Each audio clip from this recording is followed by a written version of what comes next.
Hello and welcome back to the Wednesday Club. Hi. This is our biggest, most exciting club ever, I think, because we've managed to acquire a few new members. I don't know if we told you you're officially conscripted. Yay! Great, right? Yeah. You have to fight with us when the Great War comes. But you get a sticker. Mackie and Talis and Jaffe are back from the desert. We've missed you very much. Life-changing. It was fabulous. As usual. Yeah. My name is Amy Dowling, and I would just like to go ahead and introduce our guests. These are, can I just call you the young animals? Sure. Yeah. All right, the young animals are here.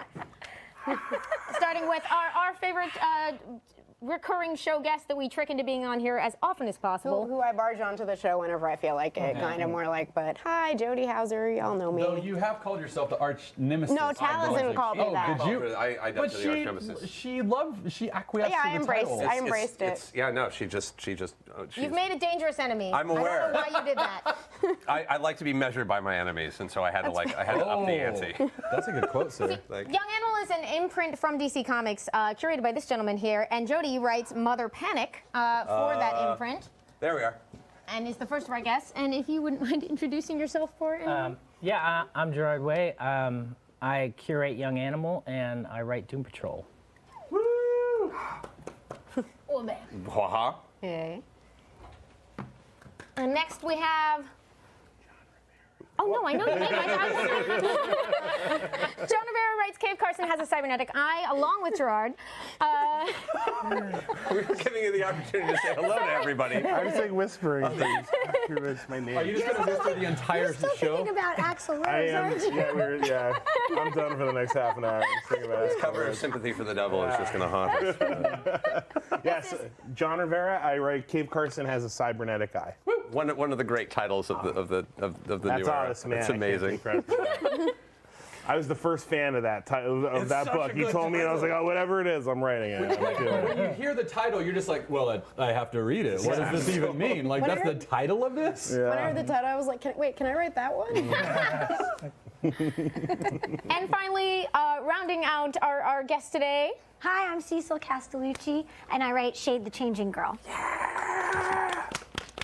Anyone who has been watching Roundtable, our alpha exclusive interview show, has already grown to know and love Cecil because she, along with Jody, were on several of those. I'm just assuming they love you already. I hope so. now I'm gonna be thinking about that. Aww. You're deeply loved. Tweet at Jody and tell her that she's amazing. Yes. We are very, very excited to have all of you here to talk about your books today. I guess you constitute nearly all of the Young Animal writers, right? Because one of the Allreds would count for Bug now. Right. Lee Allred, who's writing Bug, and that's all that's out yet. Yeah. We're working on some other ones, but there are some new young animal writers right now, but yeah, I can't say who those people Secret We're Animals. like the first wave. Yeah, we're wave one, yes. We're the original. Original. Reinforcements are coming. Starter pack. Starter pack. So we're going to talk about all of your books, about what Young Animal is, about what we're excited about and where it's going from here. And we're going to take some of your questions. I think Yes. Matt is going to be looking at Oh, I'm socials. looking at them right now. I'm looking at your questions, everybody.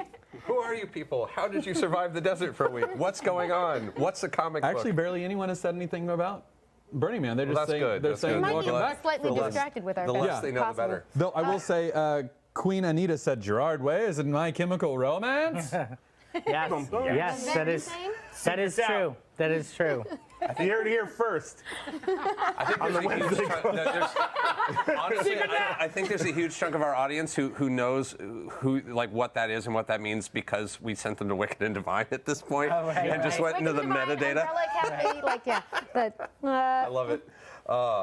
So we're going to get into all that. We do have one off the top. We have a very special Wednesday Club announcement that we don't want to forget. Thing that we have to take out, which is that we can officially announce because we sadly couldn't announce it at Gen Con or in the other or sooner. We thought it would be fun to do it here. I'm not sad. I'm not sad. I'm happy to do it here. Is that we have the cover art for the new Critical Role Vox Machina Origins 6 issue miniseries, which is officially being published by Dark Horse. And the first issue is coming out September 20th. Oh my God! And we're going to show you. Look at that cover. Well, oh wow! awesome. With Matt Mercer and Matthew Colville and Olivia Sampson and Chris Northrup, who've all worked super, super hard, and it's looking really good.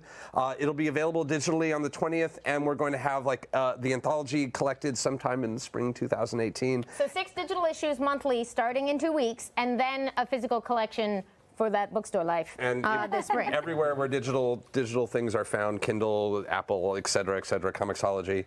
It's going to be a lot of fun, and oh my God, we have a comic some book. more of the preview images. Yeah. Oh yeah, look at that.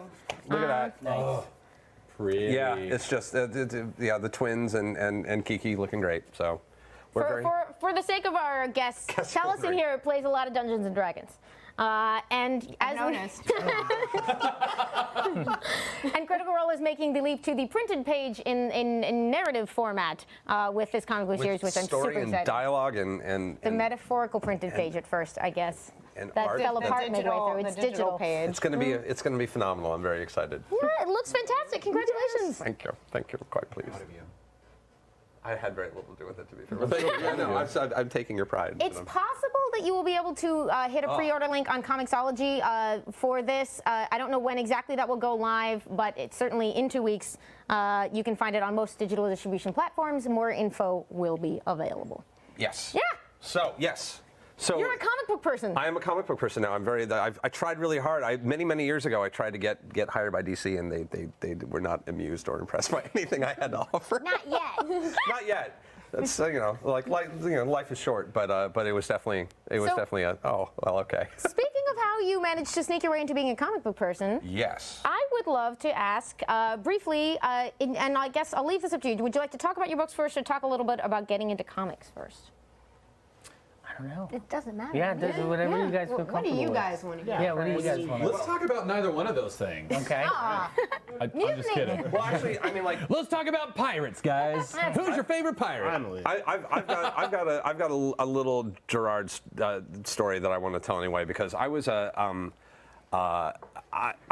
was like 2007 when Umbrella. I'm a big Umbrella Academy fan, and I became an Umbrella For Academy those of you who fan. don't know, it's a wonderful miniseries published by Dark Horse that Gerard Way that brought him to a lot of our attention as a writer for the first time. Oh yeah, no, thank you. That's right. We have to Wednesday Club this. I've never Wednesday Club this story, and I want to say that like immediately, my first reaction to buying it was purely sarcastic and ironic, which was this was the. Oh God, I guess I'm going to read this thing that some musician asshole decided he can write a comic book, and like as snarky and bullshit as you could possibly imagine. You know, I'm sure.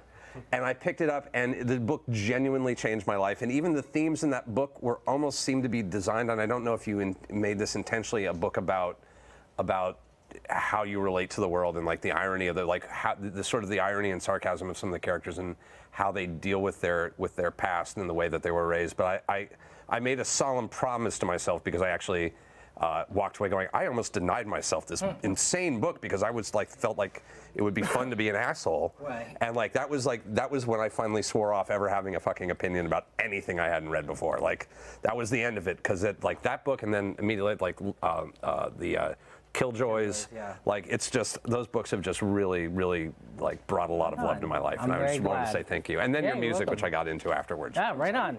Yeah, I'm meeting more people that have gotten into the music after, or just not at all, and they're just into the comics. Oh, and that's I'm cool into too. it all. Yeah, Like, yeah. I'm really into it all, and I was so excited to hear you were taking Doom Patrol, because that's a book that's so close to my heart. and Yeah, has me too. Such a, I mean. So let's just start Yeah. there. Okay. Why Doom Patrol? It just, it was the first time I was ever exposed to group therapy was in the pages of a comic, or therapy in general. I had no idea what therapy was, and then I'm seeing this superhero team in group therapy, and it always seemed to be about, again, like where you fit in the world, like what's your, what's your place in the world? Like, what are you supposed to be doing? Yeah, it was just, it dealt with a lot of issues that I felt were just really important, and I loved the characters, and there was nothing mainstream about them. No. At all. So they were, there was a few things that pulled me out of superhero comics, but they were like the main gateway to leading me into all different kinds of things that I would end up loving, Because you grew up reading comics. I did, yeah. I did grow up reading comics. I got published when I was 15. I wrote a comic. And then, yeah, I did, yeah. And then called On Raven's Wings. And then I went to art school. I used that to get into art school. And then after that, I was doing toy design. And then the band happened. And then I was like, all right, cool, I'll use this as a backdoor to get into comics again. So the secret to getting into comics is having like a hit band and tour the world a few times. And jokingly, that's what I told a classroom of SVA students. Just have to figure out. Yeah. No, I saw it. Yeah. I'm gonna go start a punk band. BRB. But Which is the thing that I do want to jump on, because I was doing the math outside and I realized rock star, beautiful singing voice, and I was checking with John, also band. Yeah, I did bands in like high school and some college. Yeah, we What's played the a couple. music comics connection? I think it's just wanting to tell stories any way you can, and I think when you're a kid, it's like, what are the two things you can do? You can kind of draw and write comics. Right. You could, if maybe you're at the time, like in the late 90s and stuff, like not everyone had a like HD camera in their pocket. Yeah. So like if you maybe had access to like a camera or something, you can make a film. Mm-hmm. But music's another way to tell stories. And like, and our band, that's the thing, I handled a lot of like visual stuff. I got super into like designing the, you know, like the covers, and we did like fake Jack Chick comics, like that we passed out at shows, talking about how we were like the only path to salvation, and so it was fun. It was cool. So I got to like incorporate all the stuff that I loved into that anyway. So yeah, I think when you're younger, it's just, you know, you either make a movie, you make a comic, or you make a song, and that's, you know, that's how you find, you know, that's how you express yourself at that time, you know. Mm-hmm. I think Gerard and I had talked about once, like, about how there's something about writing comics, because you have this collaboration with people who, like, they each have their skill that they're good at, like the letterer, the colorist, the inker, the writer. And it's the same thing with a band. Everybody's got their different instrument that they're playing, and you have to figure out how to work together, because it's a real collaborative thing. Like,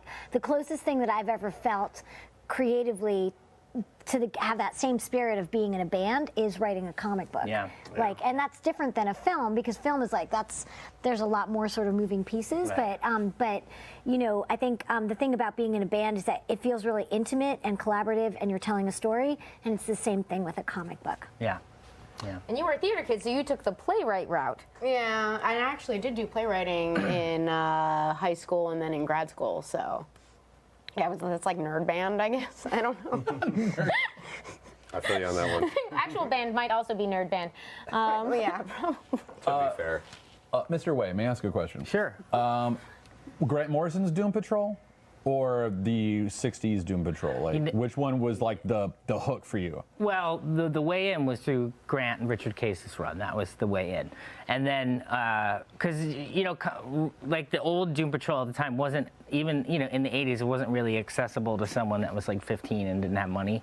So I read the Grant run, and then I read some of Rachel's run, and then I ended up eventually reading the Silver Age stuff. And a lot of the Silver Age stuff kind of informed where I would take Umbrella Academy in some ways. I get that. Because of that kind of like, you know, kind of like an alternate kind of Silver Age type scenario. But Grant's was also influential on Umbrella Academy as well, and obviously Watchmen, and, you know, there was a lot of great comics that affected me when I was like 15, 13, you know. I think we popped so Zach, by the way, Chief, is our absolute Johnny on the spot anytime we reference something. I think we popped a picture. I love it. I love that, like, most shows you can't just be like, look up the Arnold Drake stuff, and they're like, bam.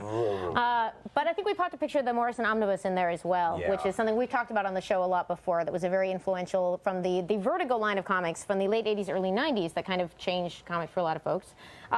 So I'd love to talk in therapy. Yeah. a little bit about what Young Animal is. So an imprint is kind of like a sub-publisher. Mm-hmm. How would we describe it? Yeah. Sometimes if people, they don't read, like, I know they don't read comics, I'll say, like, it's like, you know, like there'll be like a sub-label. Right. Like a record label. Yeah, like a record label, same thing. Yeah. So how did this one come about? It came about because I really wanted to write Doom Patrol, and I felt like it was going to be really like all alone on its own. And I don't know, I feel like Doom Patrol makes a little more sense in the context of the whole line. I think it's like a meta narrative that you can't. Being weird by yourself is less good than being weird with other people. Yeah, you've nailed it. Yes, that is exactly what it is. Being weird with a group of people is so much cooler than being weird on your own. There really feels to be a lot of meta narrative to this too. Like not since the early days of Vertigo. Right now.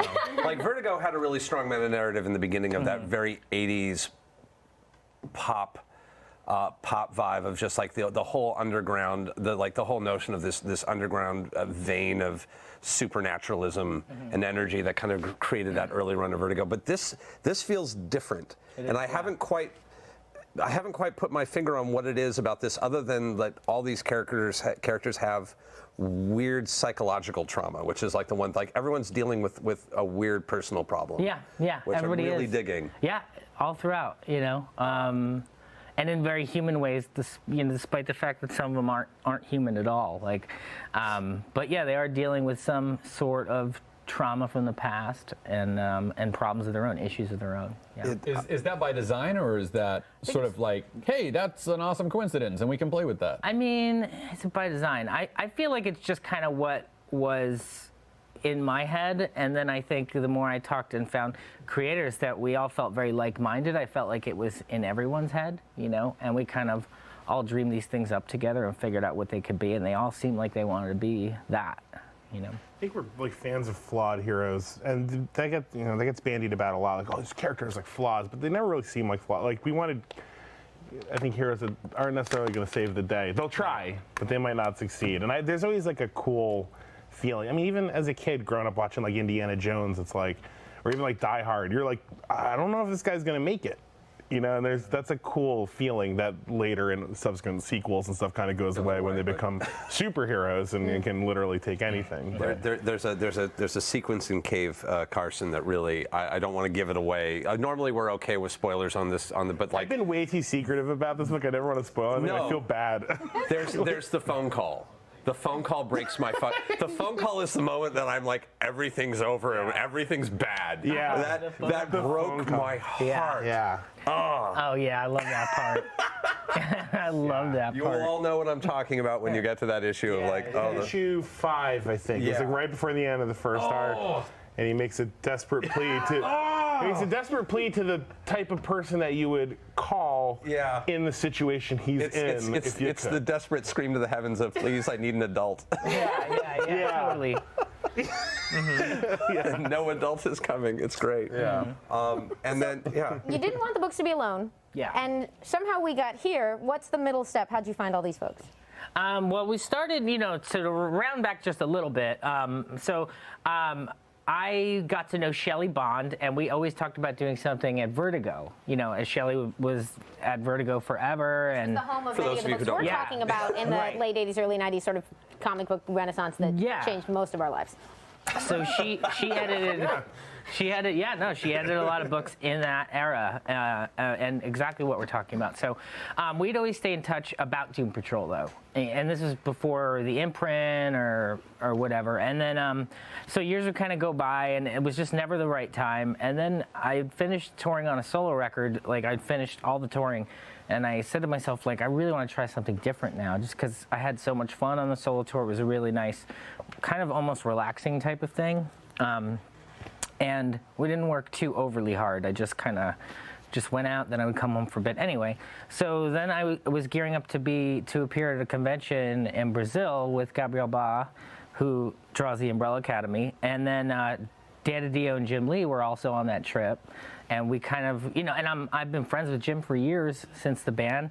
And I've met Dan probably like 8 years ago, and we hit it off, and I love those guys. So we got to talking, and I think it was Jim at first who might have said the word imprint, and then just kind of dreamed it up, and they said, who do you want to work with? I said Shelley Bond, and then Shelley's assistant, Molly Mahan, became an editor for Young Animal, and then Jamie Rich eventually. And then, so Shelley and Molly and we would just we would look at samples, but we were kind of looking for a very specific thing.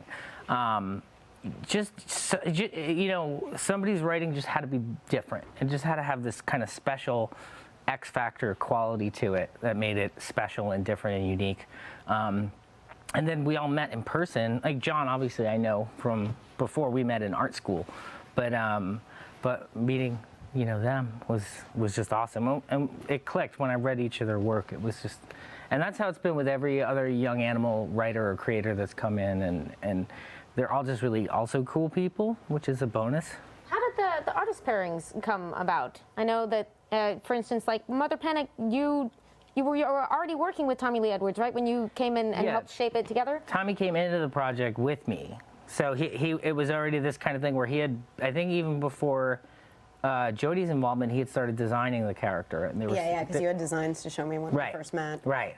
But then we needed a writer. Like, we needed somebody to, like, flesh this character out. And Jody came in and co-created the character with us and fleshed this out. And I think, Mother Panic is something that you're always going to see Jody as being the core writer of. But I think at times we're going to see maybe I'll pop and do an issue or something like that, just because it's a character that we all created and want to be a part of their life, So let's talk about who's Mother Panic? So Mother Panic is a brand new vigilante in Gotham, which is a city well known for its many, many, many vigilantes. For its completely calm and normal and safe life. Yes. And she, during the day, she's kind of like the trashy celebutante who's always rumored to be in rehab and will punch a paparazzi in the face if like she feels like it. And then at night, she's putting on this crazy high-tech costume and going out and trying to find the people behind this boarding school she went to as a kid called Gather House. That was like this bizarre experimental place with these people who I don't think we've really, no, we sort of hinted at their name. Right. Secrets? Yeah, but they're basically experimenting on kids and trying to get a foothold into the power structure of Gotham. So she's actually cybernetically, it's Mother Panic has a cybernetic everything, except eyes, I think. So she's kind of super strong, like. So that's a cybernetic everything will be the next volume. One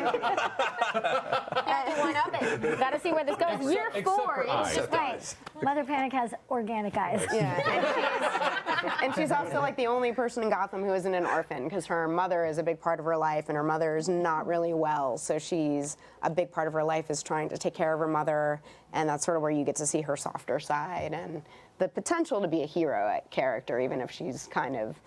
She's not a role model.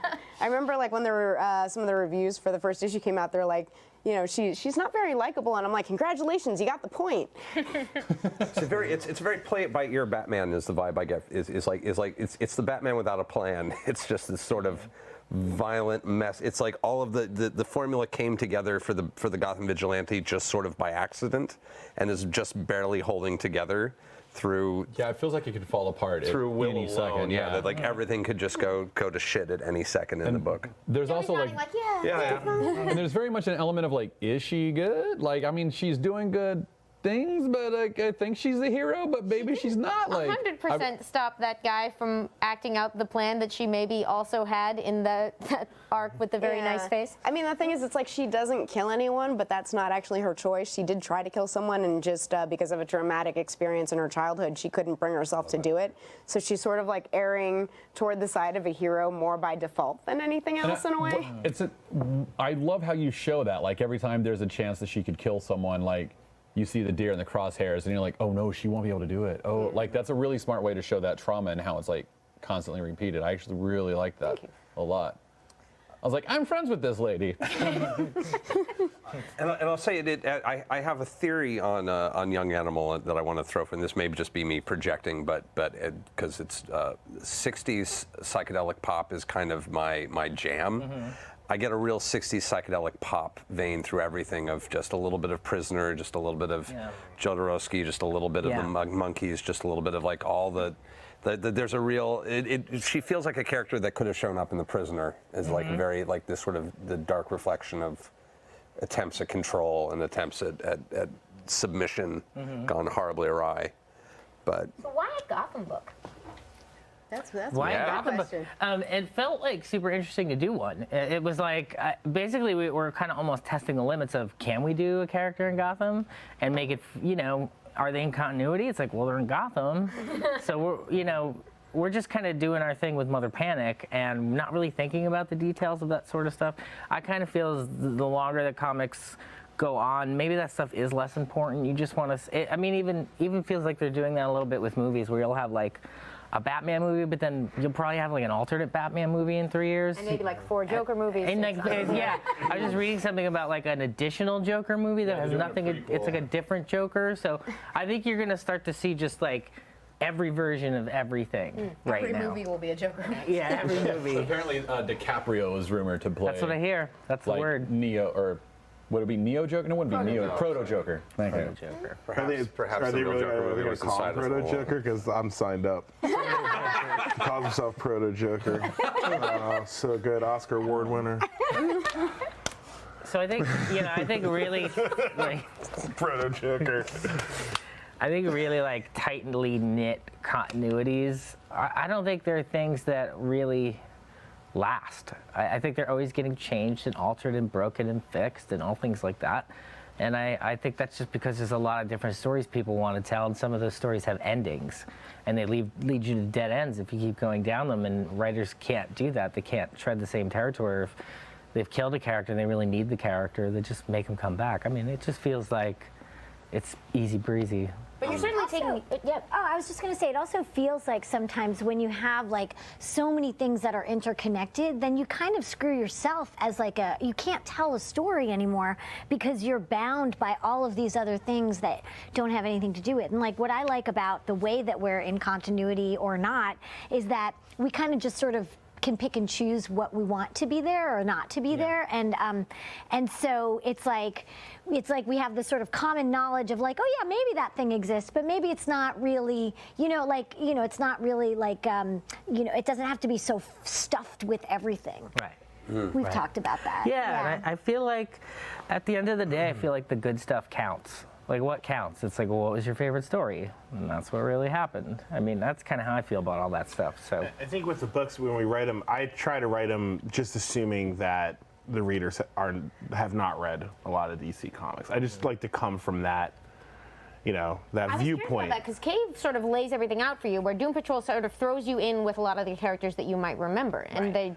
I think they both stand on their own very well, but they feel like two different approaches. They are two different approaches, for sure. Yeah, I always liked the idea behind like the All-Star stuff, like especially All-Star Superman, where it was like, you know what, if you've seen a Superman cartoon or a movie or just through cultural osmosis, like you can understand this book.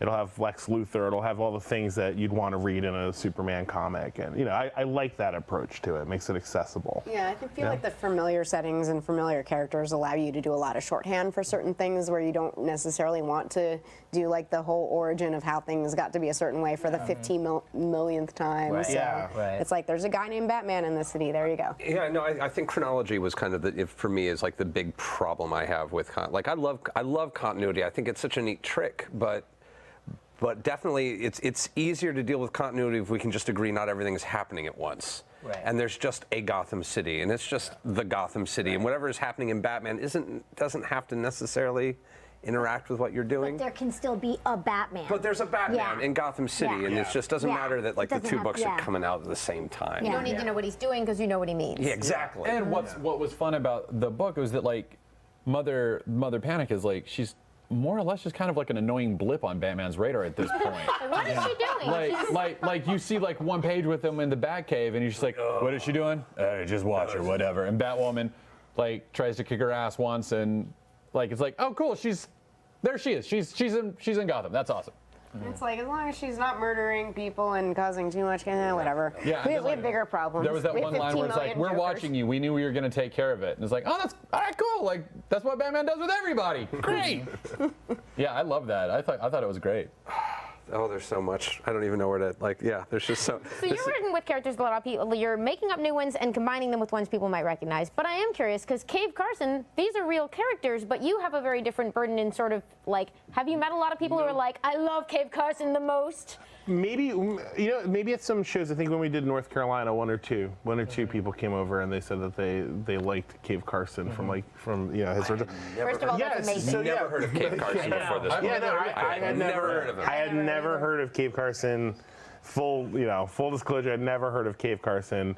You said the name, and I was like started laughing because I love that kind of stuff. Like, well, I found him in a Dan DiDio gave me an encyclopedia when. That was the last. That was what they did last week on Wednesday. Did you guys go into the encyclopedia? It's like his entries so like good. That so good. I was like, this is That's the how I found guy. Doom Patrol back in the day, was a DC Who's Who. That crazy, Yeah, the Who's that Who. crazy Jane picture, I'm like, who is this? So after I Holy went shit. through the encyclopedia, I immediately, because I used to have a lot of those Who's Who's, I lost them over the years, so I immediately ordered a full set. So then I had that, and then I went through all those. So, but I saw Cave in the encyclopedia, and I said, this is the guy. What was the entry that His like name was grabbed? Cave Carson. That Was enough. You're like alliterative name. And Cave. then, it's really his entry. Like, I felt like there was something amazing just sitting there. It's like, his name is Cave Carson. And then it talks about what he's good at. And it's like, yeah, he's pretty good at hand-to-hand. Yeah, like adventure guy stuff. Geologist, and he has a cybernetic eye. And that's like it. That's all it's And then they throw the about. cybernetic eye thing. What we saw was they were just like, oh, and he has a cybernetic eye. And we were like, what does he use that for? Because he's a spelunker. So Cave Carson, the original idea is Cave Carson's a spelunker, and him and his group, his team would like go on adventures under the earth. And this was like the late '60s, kind of the height of like adventure comics, like Challenges of the Unknown, it's science. Let's go to That's how space. Towson pitched it to me. He's like, you're gonna love it. It's Challenges to the Unknown. Yeah, I was like, and see, on board. I knew of Challengers, and I loved Challengers, and so once I started seeing those, I was like, oh, I know what kind of book this is, or what kind of character this was. And he never had his own series. He was in a couple like Brave and the Bold. They did a couple, and it just never. I mean, other people kind of He was like. in the Forgotten Heroes for a while. Yeah, like he was like, come on, like he was in a group called the Forgotten Heroes, which is so like, guys, let's have a talk. Even in the book, You're his worth whole more vibe than is that. so back page. Like, he's a working dad. There was, when we were doing the Superman issue, they sent, because I was like, I want to go to that original issue and try to see if we can work at something cool, like I retell a part of that issue as the story that he tells. But when they met, it was one of those things where Superman was in trouble and someone went around collecting like all the Forgotten Heroes, and Cave didn't want to do anything. He was just like, leave me alone, which I loved, because the more we learned about this character, the more he lined up with what we had envisioned for the character. So it was great. Like, he's kind of like a jerk. Yeah, he didn't want to do anything. Lois had to have like a character with telekinesis, like a cartoon, like drag him through a wall and like bring him to go help her. And he's like, all right, I'll do this, and I'm leaving. I don't want it. But then I'm out. Yeah. The Forgotten I mean, Heroes. he still did it, but he was. Man. There's and the then, team. oh man. Is that Thank you, Cave Zach. Carson with the helmet? That's Oh him. my God, Yeah, he it's is- him. He is Dig Dug. Holy cow. He's Dig Dug. Yeah. He looks like a Nintendo, like a yeah. Angel and the Ape. Dolphin. Dolphin. Oh my God. It's not Angel and the Ape. It's No, it's Dolphin and oh God, I couldn't see. Like, Ben. There was a second story where they get a whole team together to help Superman. It was all those guys, right? The Forgotten Heroes. And so they get Cave Carson, and then the next issues they go to help Superman. I read the whole thing. I had to read it 3 times. They forgot to put Cave in the second issue. I swear to God. I kept looking, and it was like, maybe he's like helping, like, maybe he's with this team, because it was one of those things like, okay, you guys go get the orb, and you guys flip the switch, and we'll go like blah, blah, blah. And so I read it, and I was like trying to, getting ready to write the issue, and I'm like, where the fuck? Like, where did Cave go? They had a whole story with him coming, and then they were just like, I don't know, okay. He was like, you know what? He went to Screw you get guys. coffee. what happened? Yeah. I don't know what happened to him. I don't know. You could make it up.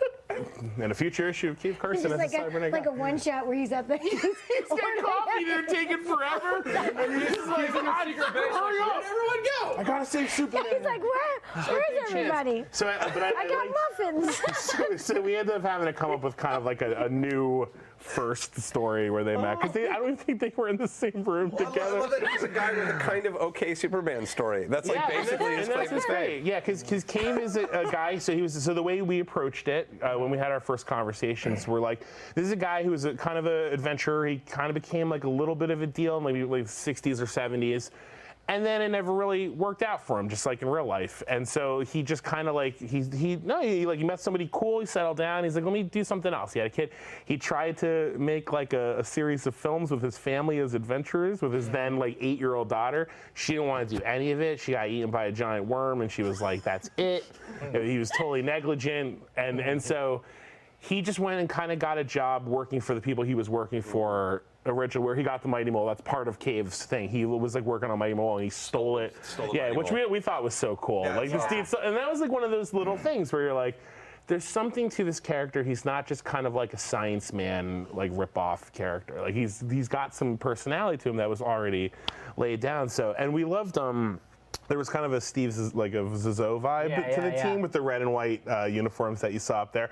Well, that's kind of cool. And we're talking about that and a little bit of Life Aquatic, like Bill Murray's character in Life Aquatic. And I think some of that, like rubbed off a little bit. He's just kind of gruff and he's kind of seen it all. But it's cool because then now Chloe's with him and she's seeing a lot of stuff for the first time. He's got that weird best gun-toting friend. Best friends with Wild Dog, and that was my question. Like, how did Wild Dog get it? Like Challenges of the Unknown. Yeah. Also, Wild Dog. He wears a hockey mask and he shoots guns. Like, it was one of those things when I was originally working on the very core idea. I was like, this guy, and then like, okay, maybe he has a daughter. Okay, that's cool. She's like an adventurer too, and then Wild Dog, and then because I love Wild Dog. I love Wild Dog. Dude in a hockey mask is always. I know very little about Wild Dog, and I love Wild Dog. Yeah, they were both kind of like conspiracy. Or what you were saying? Oh yeah, we found that they were both kind of like conspiracy guys.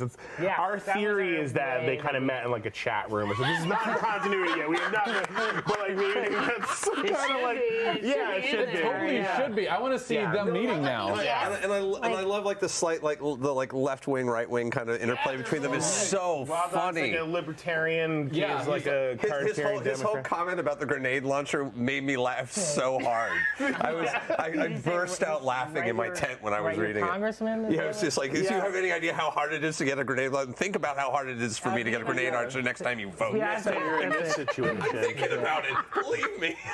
He's just mowing people down. Dog's not like, he's got to make it work.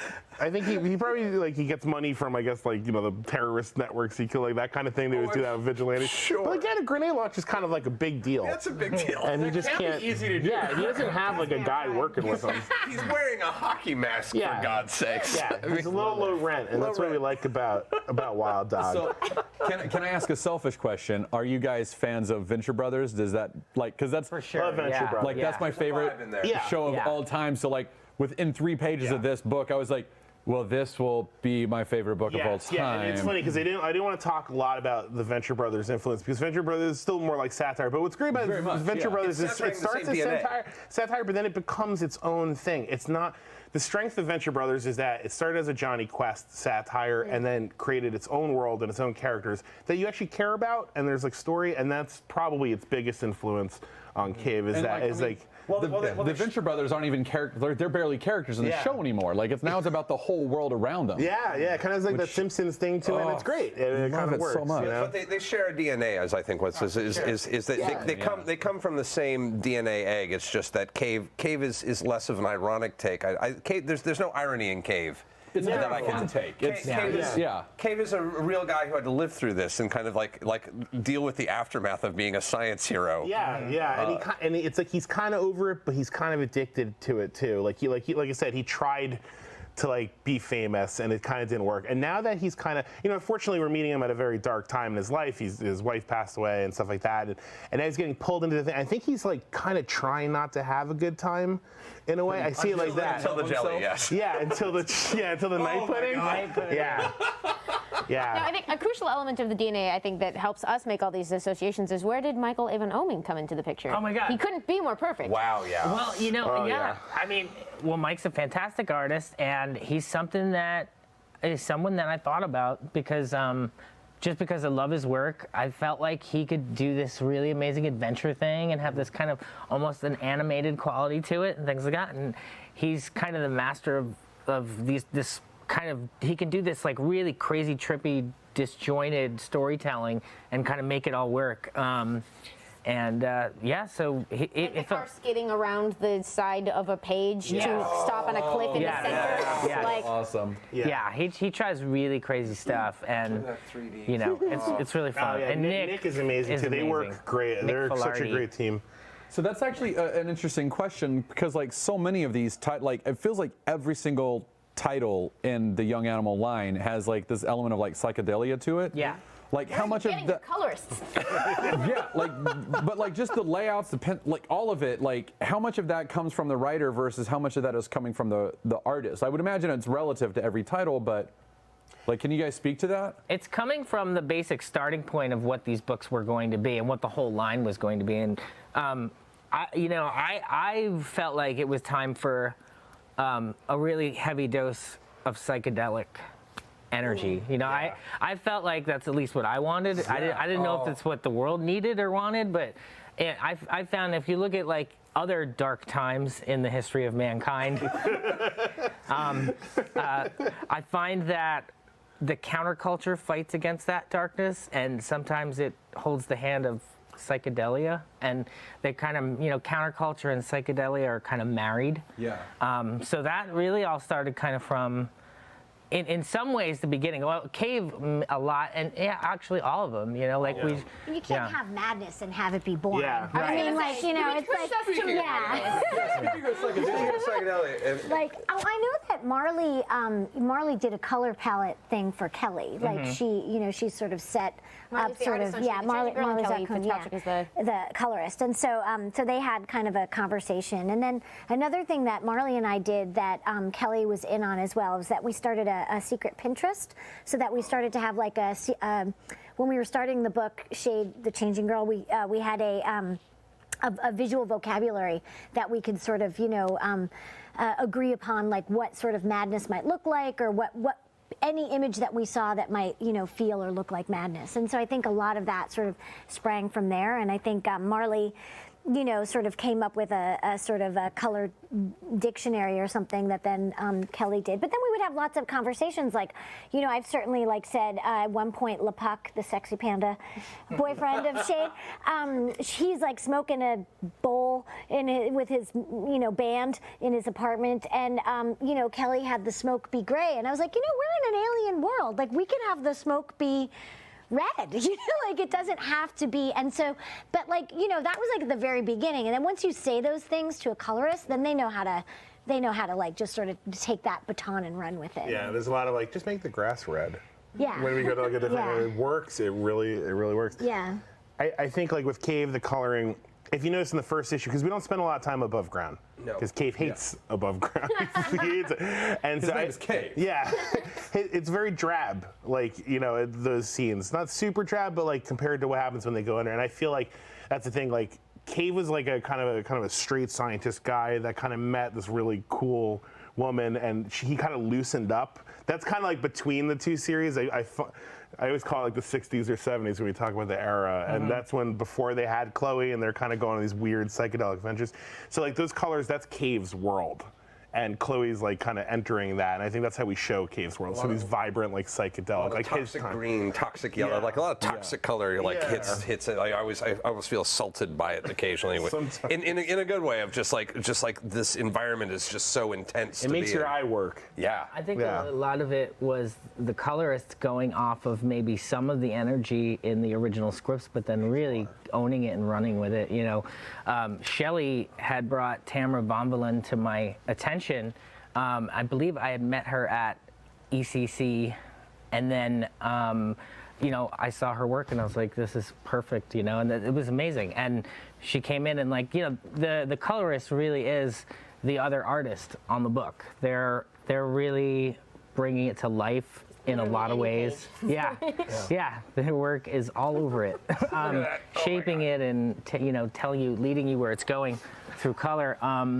So we're all really lucky with the colorists at Young Animal.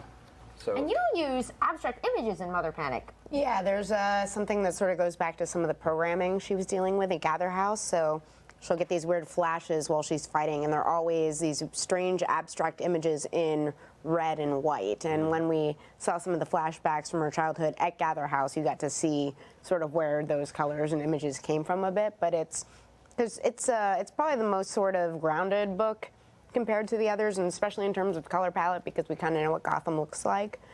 So this was a way to sort of inject a little bit more of that psychedelia in it, I think. And that's kind of part of what makes it a Young Animal book, even though it's a Gotham vigilante story. Yeah. Mm-hmm.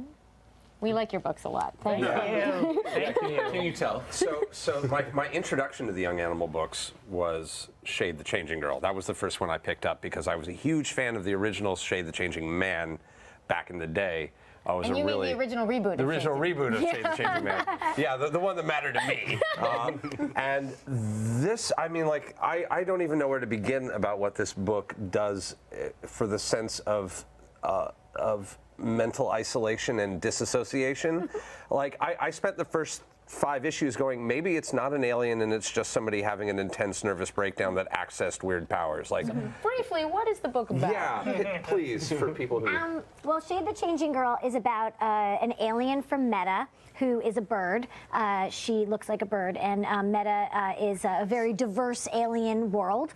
And she is obsessed with this poet who had a madness vest and went to Earth, and she decides that she's going to go to Earth, and she possesses the body of a 16-year-old girl who is the biggest bully in her school.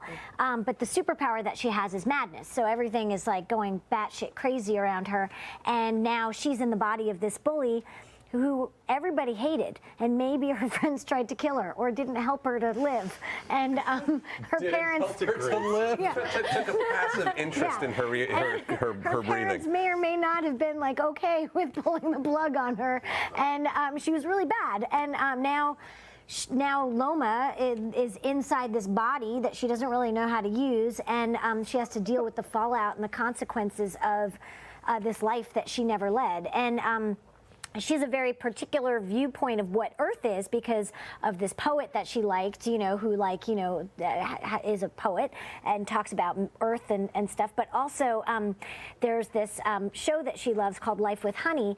That's an I Love Lucy kind of show, and sort of it happened to have bounced off the Earth and broadcast into space. So it's Earth's most popular show in outer space, and she thinks, you know, Earth is going to be like that, but that's like 1955. And it's not 1955 anymore. So she doesn't really sort of understand what she's jumped into. And one of the problems for her is that the power that she has means that everything doesn't make any sense. Anyway, yeah, it's such a there's such a disassociation, and it's so painful to watch in the best possible way of this poor creature bouncing through the universe, having. Yeah, raise your hand if you're an alien fascinated by Earth culture. Yeah, no, welcome to a table of us, and like I really did identify with her quite a bit. Well, I think it's also really interesting because you're talking about someone who thinks that Earth is cool, humans are cool because she feels like they have more feelings than she does. So she's like, I could experience those. I'm gonna go. They have good feelings there on Earth. It's almost like this weird like astral drug of some sort. Like, I'm gonna go take this drug. I'm stuck in it. And And then every issue is, oh no. Yeah. Oh no. It's like it's a little bit more intense than she thinks, you know. And the truth is that she actually was feeling. She's actually a feeling bird. So The idea that sort of your fandoms have richer emotional lives than the one that you have. And I think that it's also kind of an interesting way to sort of comment on what it means to be human because it's an alien who's inside, you know, who's inside of a There's a part of me that's still not even convinced she really is an alien. Like, there's a part of me that's She's an still. alien. No, it's in my head. You heard it here first. It's in my head though. Like in my head, I'm like, it's like, how much of this is just crazy? You know what? You can read it however you want. That's the beauty of books. Oh, I'm aware she's really an alien, but like, part of me is just like, eventually, like, you're just gonna pull the plug on the whole thing. Very like, again, I watched The Holy Mountain this morning to prepare for this episode, and just go, the mountain isn't real. Go back to your life. I'm like, no. All of these books are a dream you are having, specifically. No. Just wake up. Whack. Don't wake up. Yeah, We I like mean, them. a lot of stuff happens, but you know, I mean, here's what we can say: she is a human now, Yes. right? She's bless her heart. She's trying. She's trying really hard. That band, when she goes to see the band, that was such a. I mean, like the disappointment with reality was. I mean, like so many of these issues like make me cry a little bit just from like. I'm sorry, I've but been thanks. there. No, I love a good cry. It's Yeah, I mean, well, it's funny what you were saying before about like the monkeys, right? Because I mean, the sonic booms, that's sort of like the, you know, the Monkees, the Beatles, like whatever. That it was sort of taken from that kind of that era, and like and that was like another commentary on sort of fandom and like how, you know, it's like when she goes to this show. I mean, she didn't really get that like it was 40 years later, and so she's like, oh, those guys are old. They don't look the same, you know.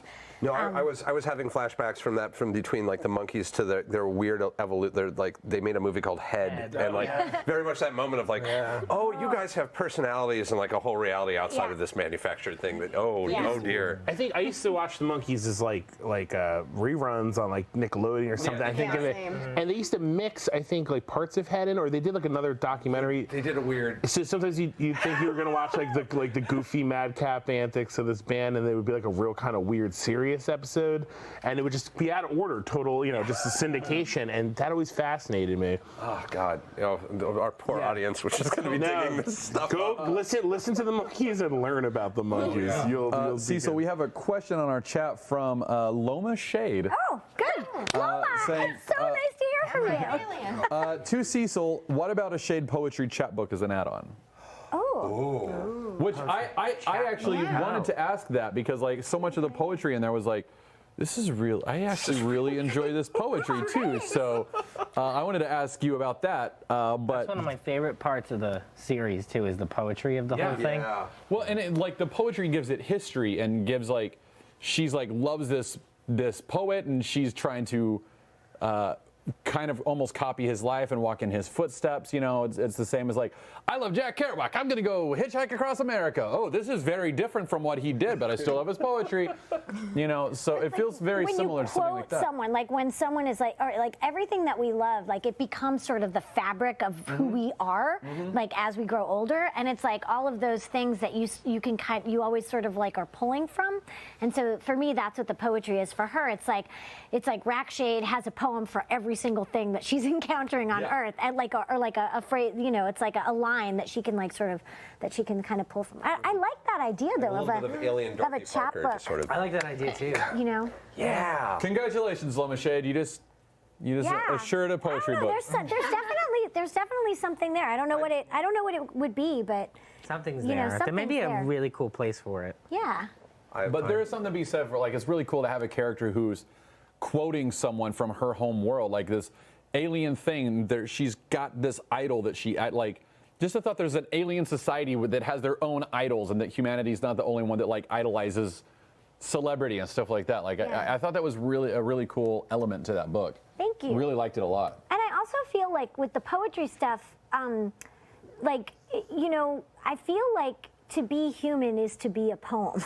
Like we are all poems ourselves in our own lives, and so I feel like that just sort of sums up what it means to be human. And so putting poetry with Shade as she moves through this world that she's trying to understand, or this being that she's trying to understand, and I don't just mean being, but I mean being, it was a natural sort of fit. Were there any poets in particular that you were absorbing for this notion, or was this just all you being just me?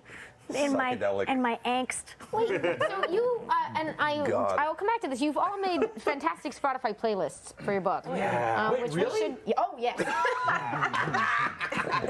man, now I'm gonna have to go read all of them again. Oh, but if you had like an extended, like an equivalent Spotify playlist for like poetry or literary works or comics or music that inspired these books, like do you have any names off the top of your head?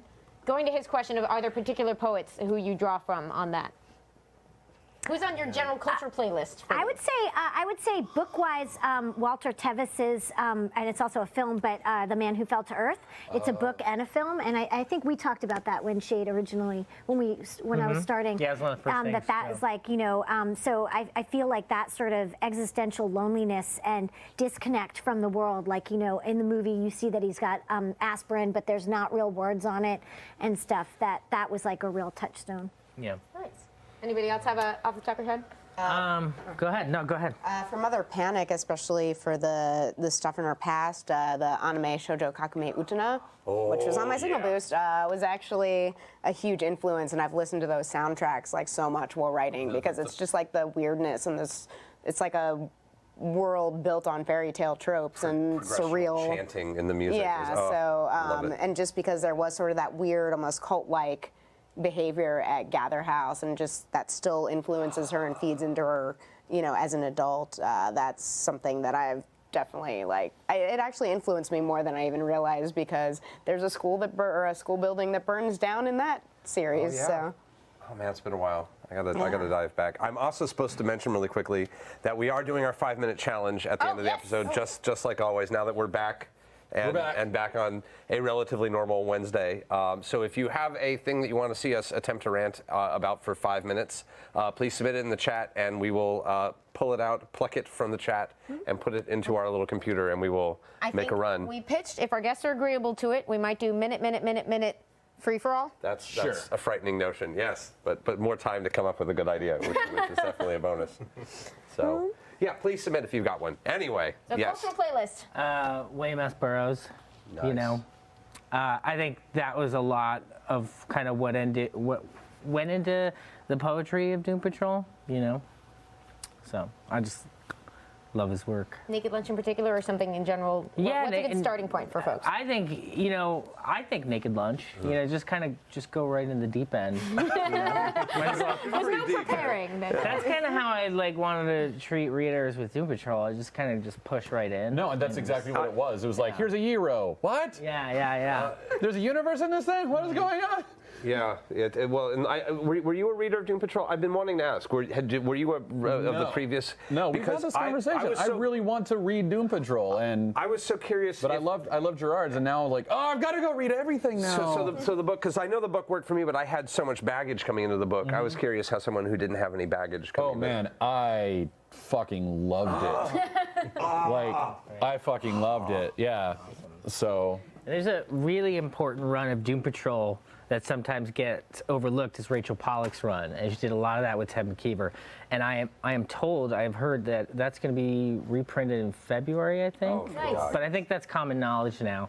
And I'm really excited because I got to go back and finish the run, and I loved it in a totally different way than Grant's run. She came right after Grant, and Richard Case was with her for a while too. And then Ted McKeever comes on. There's different artists kind of coming in and out, but that is a mystical run. Yeah, it was a tough act to follow.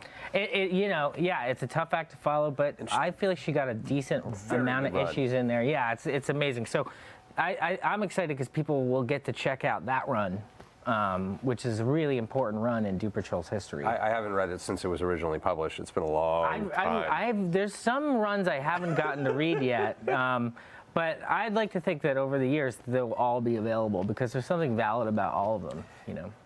It's hard to quantify to people what it is about this book, other than it is the superhero team I went to high school with. Yeah. Like it's just all of this weird, sad damage of the people I loved in high school, of like just all of these really fabulous, talented, broken messes. I kind of feel like it's just like I had said this at a signing a week ago. It's like a kind of a group of people that gets together for a party in Manhattan or something, and they all kind of forget to go home, and like the sun comes up and they just go to work, and then they do it again at night, and they never go to sleep. And I kind of feel a little bit that's some of the energy I'm trying to put into Doom Patrol. I feel like you just described Burning Man. Yeah. Well, I mean, like, and to be fair, it was the perfect book to like. All of these were like, I was like, this is exactly what I want my Burning Man experience to be. When I saw you reading them, and like you were like every once in a while, like because you were outside of our tent a lot, and like you would just like start giggling. I'd be like, come on, I didn't bring my tablet. I can't sit down and read with you. To the desert, man. But you would start giggling and be like, I cannot wait for our show on Wednesday. I'd be like running to people in our fake living room out in the desert, being like next to our Velociraptor, going like, look at this, look at this. So we had a fortune-telling Velociraptor. It's a whole thing. Nice. Yeah, like you do. Sounds like a young animal comic. It was the perfect place to read a young animal book. It made me really happy, and I irritated so many people that we were actually entertained. So there's a shot in Shade. Actually, it was so fun where like she's watching something on the computer. There's like I'm trying to remember what video is on the screen, but like it's a Mike Diva video, and Diva was like. He was like, "It's my show. Yeah. She's watching my show." That's Marley put that in there. Diva, So Diva was with us. Oh my God, that's so great. And he was just giggling so much. He's like, Shade. So, yeah, it was a weird, wonderfully meta. I love these books so much. I'm going to be giggling. And the Doom Patrol, I was so worried that like one day I'd wake up and Crazy Jane would be in spandex. Oh, yeah. If you know what I mean. Oh, in this one? No, not in yours, but like someday. Oh, eventually. And you know somehow. what? She probably will. She probably will. And that'll I'll be okay. somebody else's vision I'll be okay for with it. And maybe you'll be okay with it because maybe you, by then, maybe you've had, maybe we'll make tights weird again. It'll somehow maybe it'll be we'll all great. have tights next year. Yeah. And it'll be weirder than other people in tights. She'll have a new personality that will be really into tights. We've seen a little bit of the like trying to force them into flashback versions of themselves. What led to the one shot with the Allreds? That was a story that I had really just been wanting to tell, and you know, it was like the perfect point to have Mike Allred and Laura Allred come in and just kind of do this thing. And I wanted it to progress the story, but at the same time, I was like, I didn't even really realize I was doing it, but I was kind of making a commentary in some ways about how like toxic the Silver Age also was. Yeah. But it was still a modern Silver Age story, but it definitely, I think at times at least, addressed some of the toxic things in there, like the science gone mad and the reckless behavior. That character, I'm blanking on his name because my brain is. Chief? Yeah, the chief is. I mean, like Calder. Niles is such a sad, broken. Yeah. He's so desperate to be an authority, and so like he's such a desire to be respected, and and watching you break him with a ball peen hammer was so. It's a fun issue. Yeah.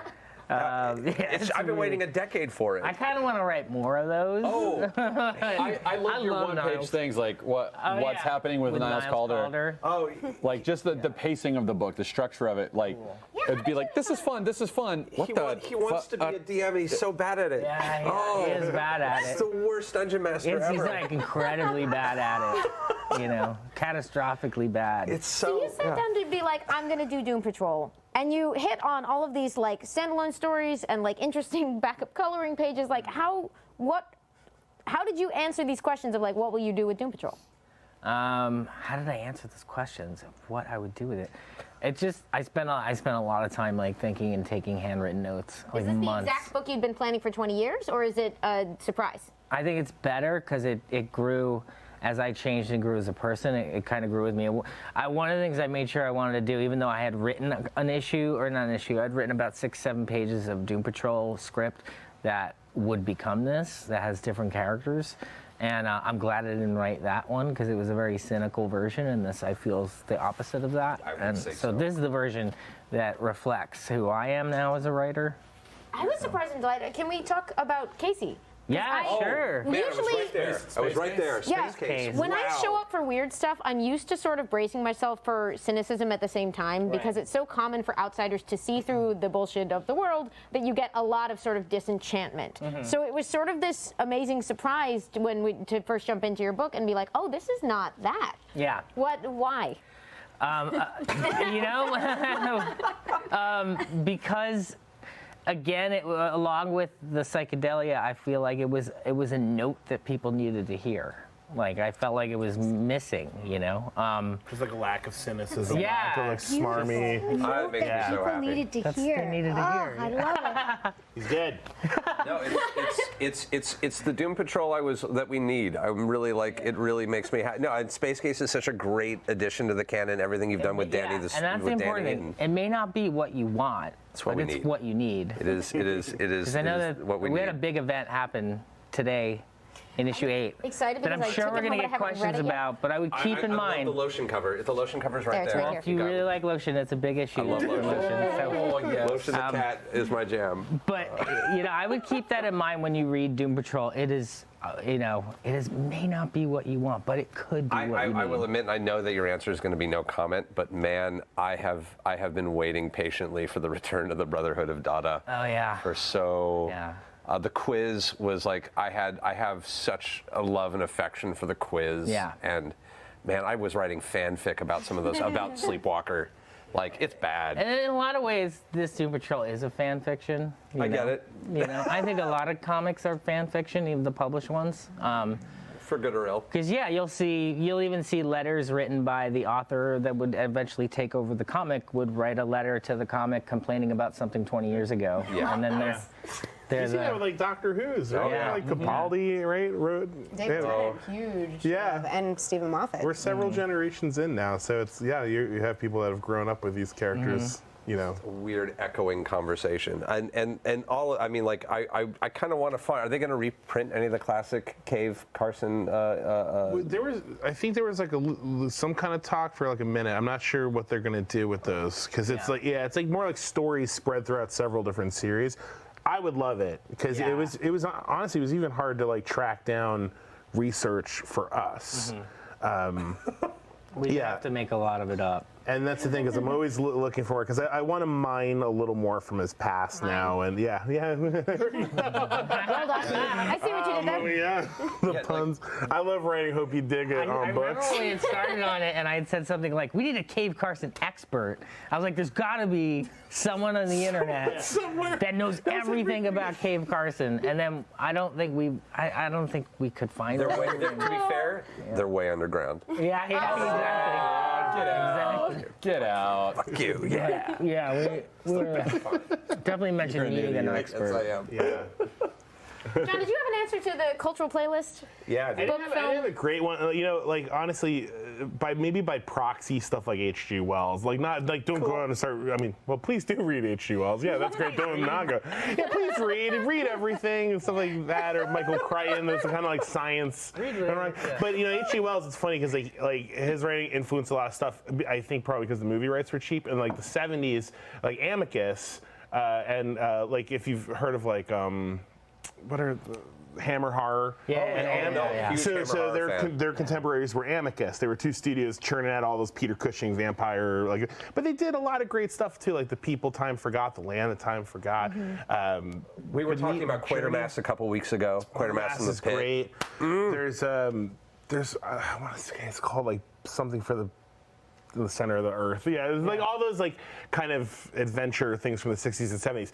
That influenced a lot of the look of Cave and a lot of the kind of vibe. And then like as we spoke before a little bit, like the Wes Anderson, like stuff, Venture Brothers, but like Johnny Quest, like that kind of stuff. Yeah, those are Tintin was always that was one of the first comics I ever read, and I love that sense of adventure. So it's something that I keep, and as with everything I do, I always love stuff like Tank Girl was like that's my number one. Yeah. So always trying to throw. Actually, my next thing, your ways in. So we got Tintin and we got Tank Girl. Do it. What were the things that got you into comics? Did you want? Yeah. I had an older friend.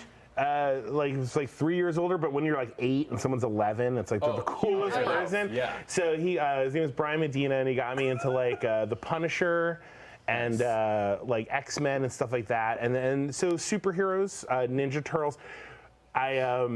I love the cartoon because I was little, but when we were on vacation in Florida, my dad bought me the original like collections of the original comics, and I was like, yeah, no, I'll take this because it's way darker than the cartoons. And things like, I told a story, I think a couple months ago, something where, you know, my library had two comics. It had Kraven's Last Hunt and had Mouse. So I read Kraven's Last Hunt first. It was fun, superhero, great story. But Mouse, you know, I read when I was about like 10, and I think it helped form a healthy opinion of comics that they could really be anything. And then once I was like 13, 14, like teenager, like kind of not growing out of superhero comics, but maybe reading less. I had a great woman who ran our local comic store, and she would sometimes get stuff that she thought we would like and wouldn't really pressure us to get it. She got me Flex Mentallo by Grant Morrison and Frank Whiteley, and that was pretty much the end. I think that year I got into Tank Girl because of the movie, and then Kill Your Boyfriend and Flex Mentallo. Those three. All other aspirations went out the door, and I was like, comics are real.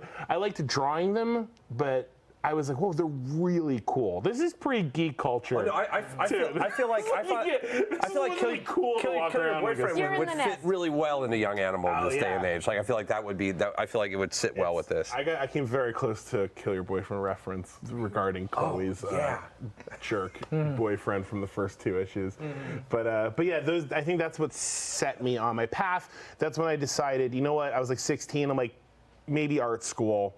I met Gerard, and that's literally how I got into comics. So, For me, I liked Batman, you know, because I was watching Adam West when I was little, and so my parents saw that Batman was my boyfriend, and so they got me this this omnibus of 1940s Batman and Supermans, and so that was like one of the first things that I was reading, and then we're French, so Tintin, Asterix, Lucky Luke, all that, and then I had a little brother, and I always considered my little brother's bookshelf was like the extension of my bookshelf, you know, and so he had a pull list, and so I read a lot of stuff, but then.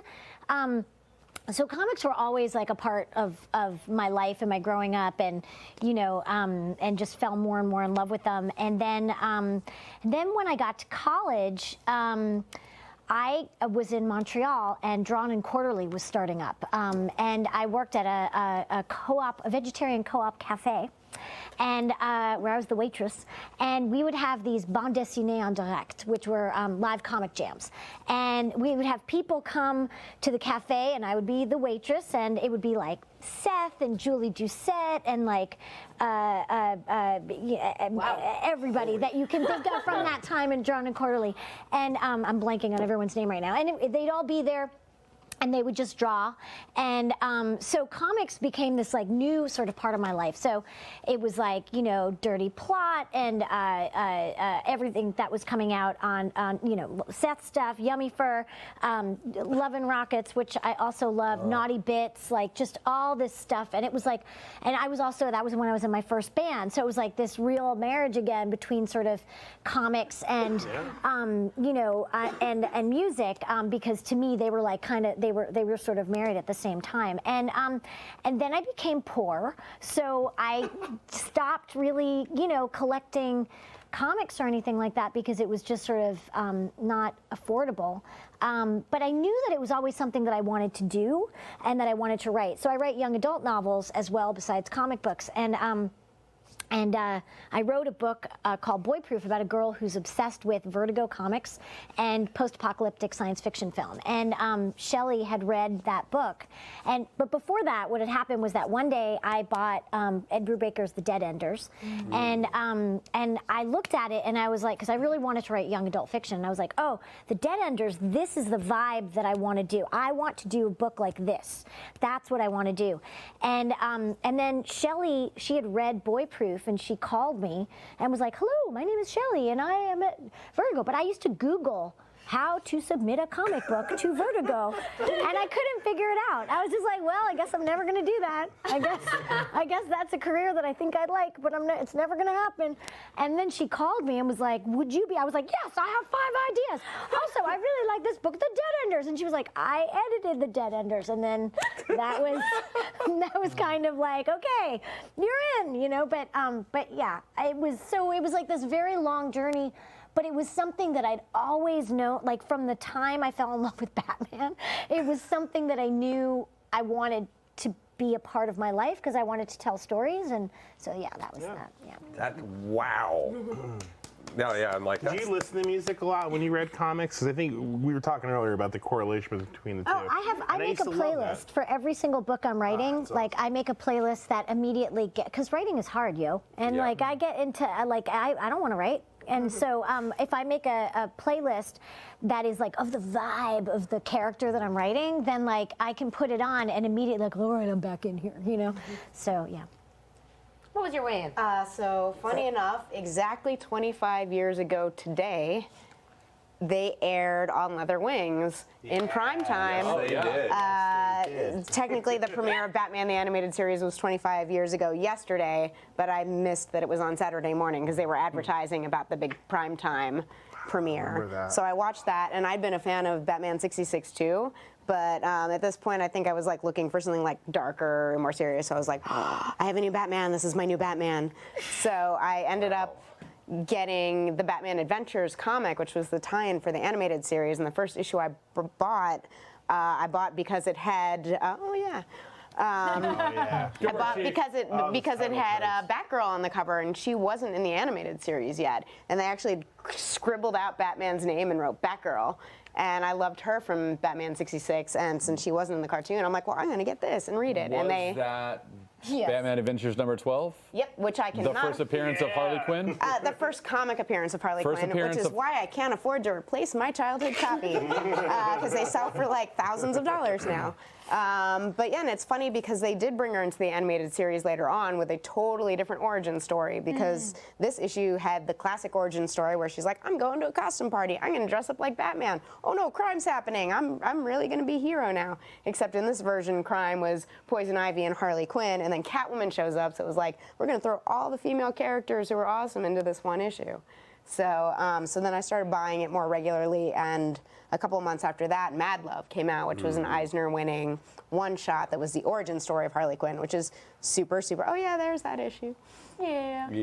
And that was sort of the issue that showed me how deep comic book storytelling could go, because it's just like a really tragic, awful. It's heavy. Yeah, I mean, she almost dies in that issue, and it's. Yeah, that was, I'm like, comics are cool. So then I just kept reading. I worked in a comic book store in college, and then like later on I did their website. And then when I moved out to LA, because I'd gotten my MFA in creative writing with a focus on screenwriting, I started doing webcomics because, you know, everyone out here is writing screenplays and stuff. So I wanted to have something online I could just point people to that I was updating regularly and be like, look, I'm writing things, I have a work ethic, yay.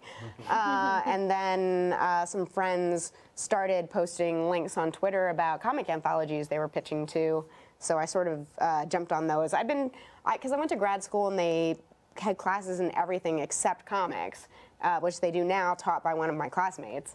And I was like, well, I feel like I learned everything else and studied everything else, but I don't know how to write a comic. I want to do that on my own. So I was just starting to explore that a little bit. And then one of the anthologies I worked on very early on was Woman Anthology, which blew up into this whole thing and was my first published story. And then it all just sort of went from there. Some Fiona Staples person. You know, it was okay. I'll have to Google her. I'll figure out what that is. I'll Google that one. Yeah. What was your way in? My way in? I mean, you know, just. We talked about it a little bit. Yeah, Yeah, a little bit. No, you know, I did spend some time, like, what? So when I was in art school, I was instructed under this editor at DC, Joey Cavalieri, and who I love, and he took me on as the intern at DC. So I spent a good year there, understanding how editorial worked. I was the one photocopying the comic pages that came in to shrink them down and staple them so all the editors could read the progress. And I would just drop them off at every editor's desk. And it was super cool. I got to really see how comics were made in that way. Because a lot of, I think it was, in some ways, a lot of it was pre-digital. I think digital was just starting. I think they had 2 desks that were digital and to do cleanup work. Maybe, you know, but they still did that stuff analog. So anyway, then like I said, I was doing toy design for a bit, and then when I went back on the road, I really found, or when I went in the band and on the road, I found that I really missed comics, and so I realized that was like a really big part of me, and that I needed to kind of come back to that, and so, you know, Umbrella Academy became the first graphic novel that I was, like, the first thing I ever, like, finished as an adult. That became that. And I'm kind of curious. It's not our subject for today, but like, I love Umbrella Academy. I love Fabio and Gabriel a lot. How did that come about? How did you cross that barrier of, like, how did you find him? How did that? You know, Scott Alley found him, and he said, I have 2 brothers, Gabriel Ba, Fabio Moon. And he goes, take a look at both of them. And I was like, wow, I love both of them, you know? There was this really strange comic, too. It wasn't anything even slightly mainstream. It was called Rock and Roll. It was this book they put together. And it was heavily art directed and designed. And at first it was like, maybe we have one of the brothers does the flashbacks, one of the brothers does the present day stuff. And over a while I was like, I don't know if we want to disjoint it that much, even though their art does go very beautifully together. We decided to stick with one, and we said, okay, for this kind of thing, we think Gabrielle is the best fit for this. And so it was through Scott, and then, you know, and then I met Gabrielle, and we met at a convention. We met at San Diego. It might have been my first San Diego, and it was very cool. Is there a convention down there? Yeah, they have one. They have a little one. And then that was it, and we just started together. I was very late with the first script, you know. It was very late, like months. I'm sure I'm sure there was some nonsense going on. I'm sure I was like in another country or something. But You guys You might have been. we were touring a lot. We were touring a lot. First time you ever I was showed going to say, me how about very it. Grant Morrison of you. I God knows where he finished- is. God knows where the script is coming from. I was in New Zealand when I finished issue 6 of Apocalypse Suite, and I'd done almost the whole comic, and I quit Warcraft in order to write Umbrella Academy. Bless you. I was really Comics saved your life. I They remember did. the Warcraft. They did. It wasn't just me either. It was like the whole band, except for Frank. He wasn't into it. He tried it once. He didn't get it. It takes trauma to he stop was playing the World of smart Warcraft. one. He didn't play, but everybody else, Bob, Ray, Mikey, myself. That was my approach. What I did you never play? started. I played yeah. an undead, a lady undead fighter. Oh, nice. Yeah. Very nice. Yeah. And a lot of Warcraft. I went. It was around the time because the first time you talked to me about Umbrella Academy, I think we were in like Connecticut, and it was when I first came out the first it was the Revenge tour. Yeah, it was Revenge. And we were yeah. sitting at some table, and you were like, "So I'm kind of working on this thing," and we started talking, because like I said, we met in art school, we Yeah. worked on comics, Nice. yeah, you got so pumped about it, I forget. But you remember there was a lot of Warcraft going on. There was a lot of like Warcraft we were playing going on. backstage. Yeah, because my brothers were like, "Yo, you tour with a rock band? Like, what's that like?" I'm like, a lot of clicking, a lot of silence, and a lot of clicking, a lot of Diet Coke. That was like, so Yeah. Grades. That's when you're really like on what a it bus, was. like You want to know what kind of That's crazy really shit what it goes on was. backstage? Well, we'll figure it out because you get to like an arena, and then the first order of business, like Bob was always really good about this. He'd be like, "We need strong internet." And he would do like whatever it took. Like sometimes we had wires going from way like another end of an arena all the way to where we were, so he could plug a router in. That's the most horrifying land party I've ever heard of. We got another band addicted to it who we brought on tour. What other band? A band called Thrice. Oh my God. And Dustin, I remember he was leveling up one night, and he had to run and put his in-ears in and go on stage and throw a guitar in and start playing a live show. Like that second. Like he was still clicking, and he had to run. people in his group are like, where And did I that was guy like, go? I was like, we what need do we him. do? What do we do to these guys? Supposed to be tanking. And that's when I started to see, like, I was like, oh man, this is taking up too much of my life. Yeah. Like, It can be a problem. yeah. Listen, I'm reveling in this right now because I think Geek and Sundry basically wouldn't exist if Felicia Day hadn't gotten hooked on World of Warcraft. Right. Yeah. So Right. I'm loving that it's just the path to art. know, It's getting real Warcraft, distracted. Because we've all agreed to like stop playing for a while. It's the only reason we can function. Is we were all like, well, we'll just play Overwatch and everything will be okay. Yeah. Overwatch Night Elf lesson. Druid. Oh yeah, it's only That's 10 it. minutes of your life for Overwatch. Oh man, yeah, that's that makes me so happy. It's bad. It's like grabbing the things that you love and trying to focus them and make something new out of them. Like, that's what she did with Warcraft. She made something really positive out of it. I remember when the Guild was coming out. That was like, I was really inspiring just seeing how grassroots it was and kind of the early days of like Internet original video when web they're kind like, of like "Can a this show on the The computer. salad days. Yeah. The salad days. Yeah. So we're at the end. Speaking of making things out in the world, we're a year in now. Yeah. Wow. We're here. Congratulations. Thank you. Yeah, Shade 12 came out today. I'm at number We're 12. not so young animals. I'm so excited to read it. I'm a preteen. Adolescent animal. Yeah, we're adolescent animal now. You're 12. Your book is about to be a teenager. What are the teen years gonna be like? What's year 2? There was that announcement at San Diego Comic-Con. Which one? The event in January. Oh yeah, there's an event in January. I still don't know how much we're allowed to talk about it, but it is a right? Yeah, It's only the internet now. it is a crossover event that involves DCU characters and Young Animal characters, and it's very different, as you would expect from Young Animal. It's very different than a lot of other crossovers. Like, it has some very different things happening in it, and some good commentary, and they're trippy. But we're gonna see all the books continue. Some of them in slightly different forms. Actually, really all of them. I know we haven't talked much about Bug, but Bug was also like a really good, it's a fun read that I really enjoyed. Yeah, but I should talk about Bug more. Bug is fantastic. Like, the thing that hooked me into Bug was the enthusiasm that the entire Allred family had for that character, and they're literally just making it up like they were playing with toys. Oh. And it's I've just read, I just approved an issue that just had me dying laughing. Like just some amazing stuff, using these really old characters and making you care about them, and it's a fantastic book. And they keep the Kirby vibe strong. Yeah. Like it's really got that Kirby energy, but it still feels really like a wonderfully modern take on it, and it's So definitely. what's Bug?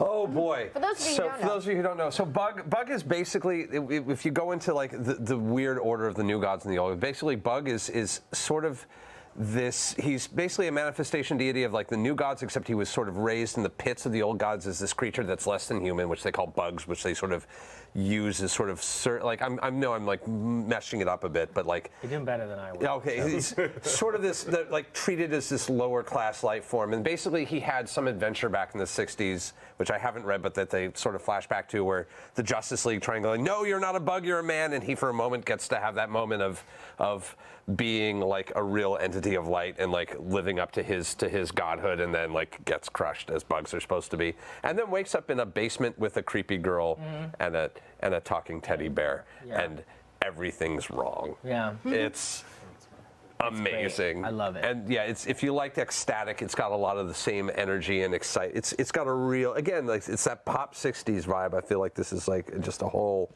it's got that pop psychedelic energy that I love, and a little bit of that humorous but uncomfortable horror, like almost an Evil Dead, that Evil Dead 2 vibe, where in the right light it's really funny, but if you're alone at night, it's going to give you nightmares. Yeah. It's great. Yeah, Love it.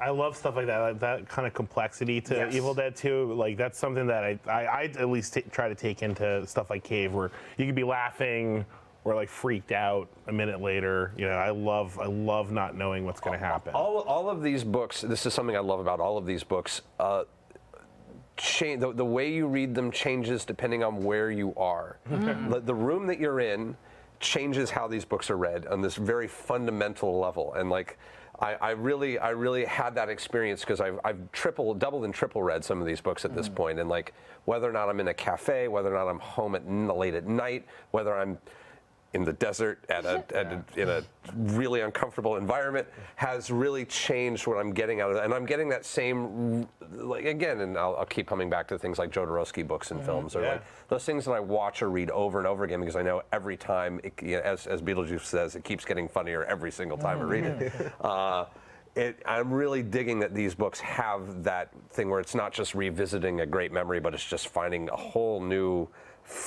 layer of the gem every time I turn, and how I relate to them. I love these books so much. Nice. Thank you. Yeah. I just got like all like. Yeah. So now that that's over with, Enigma and Kid Eternity, man, what's up? So where are they? now that I've buttered you up, you don't have to say anything.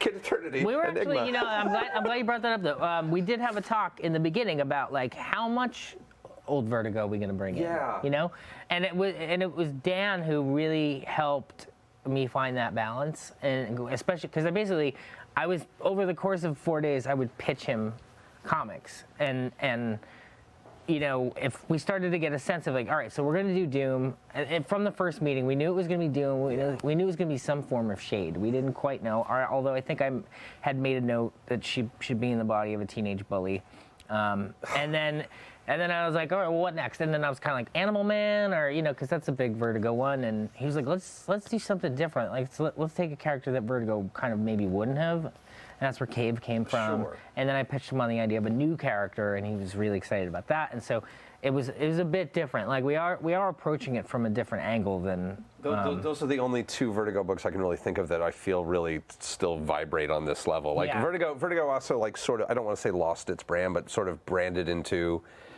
just sort of what you want to read, as opposed, like there was. Well, there became so many wonderful originals. You that's get where they went. Fables, Yeah. you Fables get and Why the Last Man, you get like a Preacher, Open these it new open. universes. Where this is still so tight and compact, and it's such a laser, Yeah. like the way that very early Vertigo was, just such a laser into one reality. And because Vertigo had grown into this really successful creator-owned type situation where you're starting to get like originals and things like that, because of that, it felt silly to take DC characters and bring them back to Vertigo. It felt like they did have to go somewhere else because Vertigo was so different, you know? So we've definitely borrowed a lot of their DNA and saw how we could do it differently. Yeah, those are my two. Yeah, that's my two. I used to throw a Wasteland out at the Vertigo panel. So like when you're bringing Wasteland back, they would just be like, "What is wrong with you?" No. So I guess like unless we have some questions from the audience, because I feel like we've been kind of ignoring. I feel really bad for ignoring We're being the very chat room. selfish. We're doing all our questions. Well, what kind of questions do you want? I don't know. Like, excite Let's us. see Just shout here. one out. Yeah, this is skim chat. How's chat doing? Chat's great. Right? Good, excellent. Hi guys, we haven't forgotten about you. It's really good to see my you. wife is in the chat talking with everyone right now. Hey, Brittany. Bless your wife. We're apparently going to Disneyland tonight. Yeah. Tonight? Yeah. She just decided to surprise me with that. Yay, we're going to Disneyland. A little jelly. You should be. It's going to be amazing. God damn it. I was there yesterday. Oh, how was it? Is it still okay? It was really nice and empty because I think all the kids had gone to school, and so it was like, you know. Right. I mean, I just have to all the say, kids Peter are not back Pan, which from I never get to go on because that line is always like 75 minutes long. Yeah, it was it's so long. Why is it so long? It was 25 minutes. I got to do Peter Pan. So for those of you who That's don't know, that never happens, and the Peter Pan ride is amazing because you're flying in a pirate ship Yep. over London. Yep. Over London. I love It's it. great. And it's like old London. Yeah. Just da-da-da-da-da-da-da. Yeah. While we're waiting on questions to come in, let's I was actually hoping talk that- yeah, about Let's bust that a out. couple other things, like this lovely one that we have on the table, and I'll hope to get some exciting upcoming school. and recent stuff from all of you. But what's this? So that's my new graphic novel. It's a graphic novel called Soupy Leaves Home, and it's a historical fiction. And it's about a girl who dresses up as a boy and runs away from home and rides the rails with the hobos in 1932. Oh, you have It's me great. so sold. Oh wow, yeah. Like love this book. I got 20s, to 30s read, hobo yeah. culture is fascinating. Like Yeah. the signs they would leave on. Can I? There's Can a, I? it's hers, there's- so yeah, no. Can I keep Yeah, this? you can keep No. it. There's Will a, you sign it for me yeah, later? There's all in the back. There's all the hobo signs. There's a dictionary, the visual dictionary of the hobo signs. And, yeah. I'm gonna marry this book. Not now. only did you just take her book, but you're getting her to sign it. Yeah. You are a dark Can I steal this and will you sign it for me as I thieve it from you? Thank you. This is like. Unironically, I love hobo culture, and I've always thought like This is true. if I ever had a time to sit down and write a comic, I would try to figure out a 20s hobo tale. Oh God. Oh my Well, God. This is, I think you will be very satisfied, sir, with this Well, I'll say hobo you'll be comic. satisfied, sir. Satisfied as I say satisfied. I say. Oh my God. Yeah, you got the hobo signs back here? Yeah. Oh. I'm so in love with you, one of my Cecil. favorite books that you've heard me talk on the show about before, which was Plain Janes and Janes in Love. Oh. Yes, Oh the my Plain God. Janes, which is illustrated by Jim Rugg. Yeah. I yeah, love it. See? I love it. Yeah. I love it. Yeah. Look at this. Look at all that Yeah. hobo crowd. Look at all that And if hobo you crowd. go, if you Yeah, go we did. through the book, great. like on all the fences and the buildings, like Really? they're on the, they're all stealth in there, and Can I steal this idea and write my own book? yeah. And It's on the internet, Matt. So while you're reading this tonight, I'll be going to Disneyland with your wife then. This is exciting. Thank you. Yes. Thank you all. I do have a question here. Let me hold on. I just lost it because of the hobo. Romeo Flies question everyone: who is your favorite young animal? Ooh. Wait, what? What's that? Who's your favorite young Like a animal? baby duck? Like, yeah, exactly. I don't know. I'm gonna interpret it that way. Yeah. That's how Let's I'll interpret it interpret that way. Kitten, Fiona the hippo. Aww. Favorite young animal. The pawpaw bears. I Sloths. saw a baby stingray. Baby and sloths? they have like, it looks like they have little feet. It looks like they're dancing. Oh, they're very adorable. Yeah, that's the new fave. Is this baby stingray? Baby Okay. stingray. All right. Probably a baby hamster. Oh. After they grow Maybe their a little fur. bit.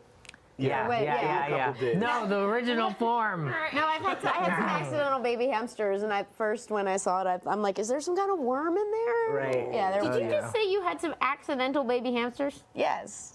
As you do. You just had a couple hamsters and then oops, more hamsters? Yeah, they were supposed to be 2 girls. They were not 2 they breed girls. like rabbits, to be fair. Poles are cute. Yeah. I like baby porcupines are really cute. those are cute. They're adorable. Baby sloths and baby bulldogs. I'll melt for both. Oh yeah. Yeah, I melted both.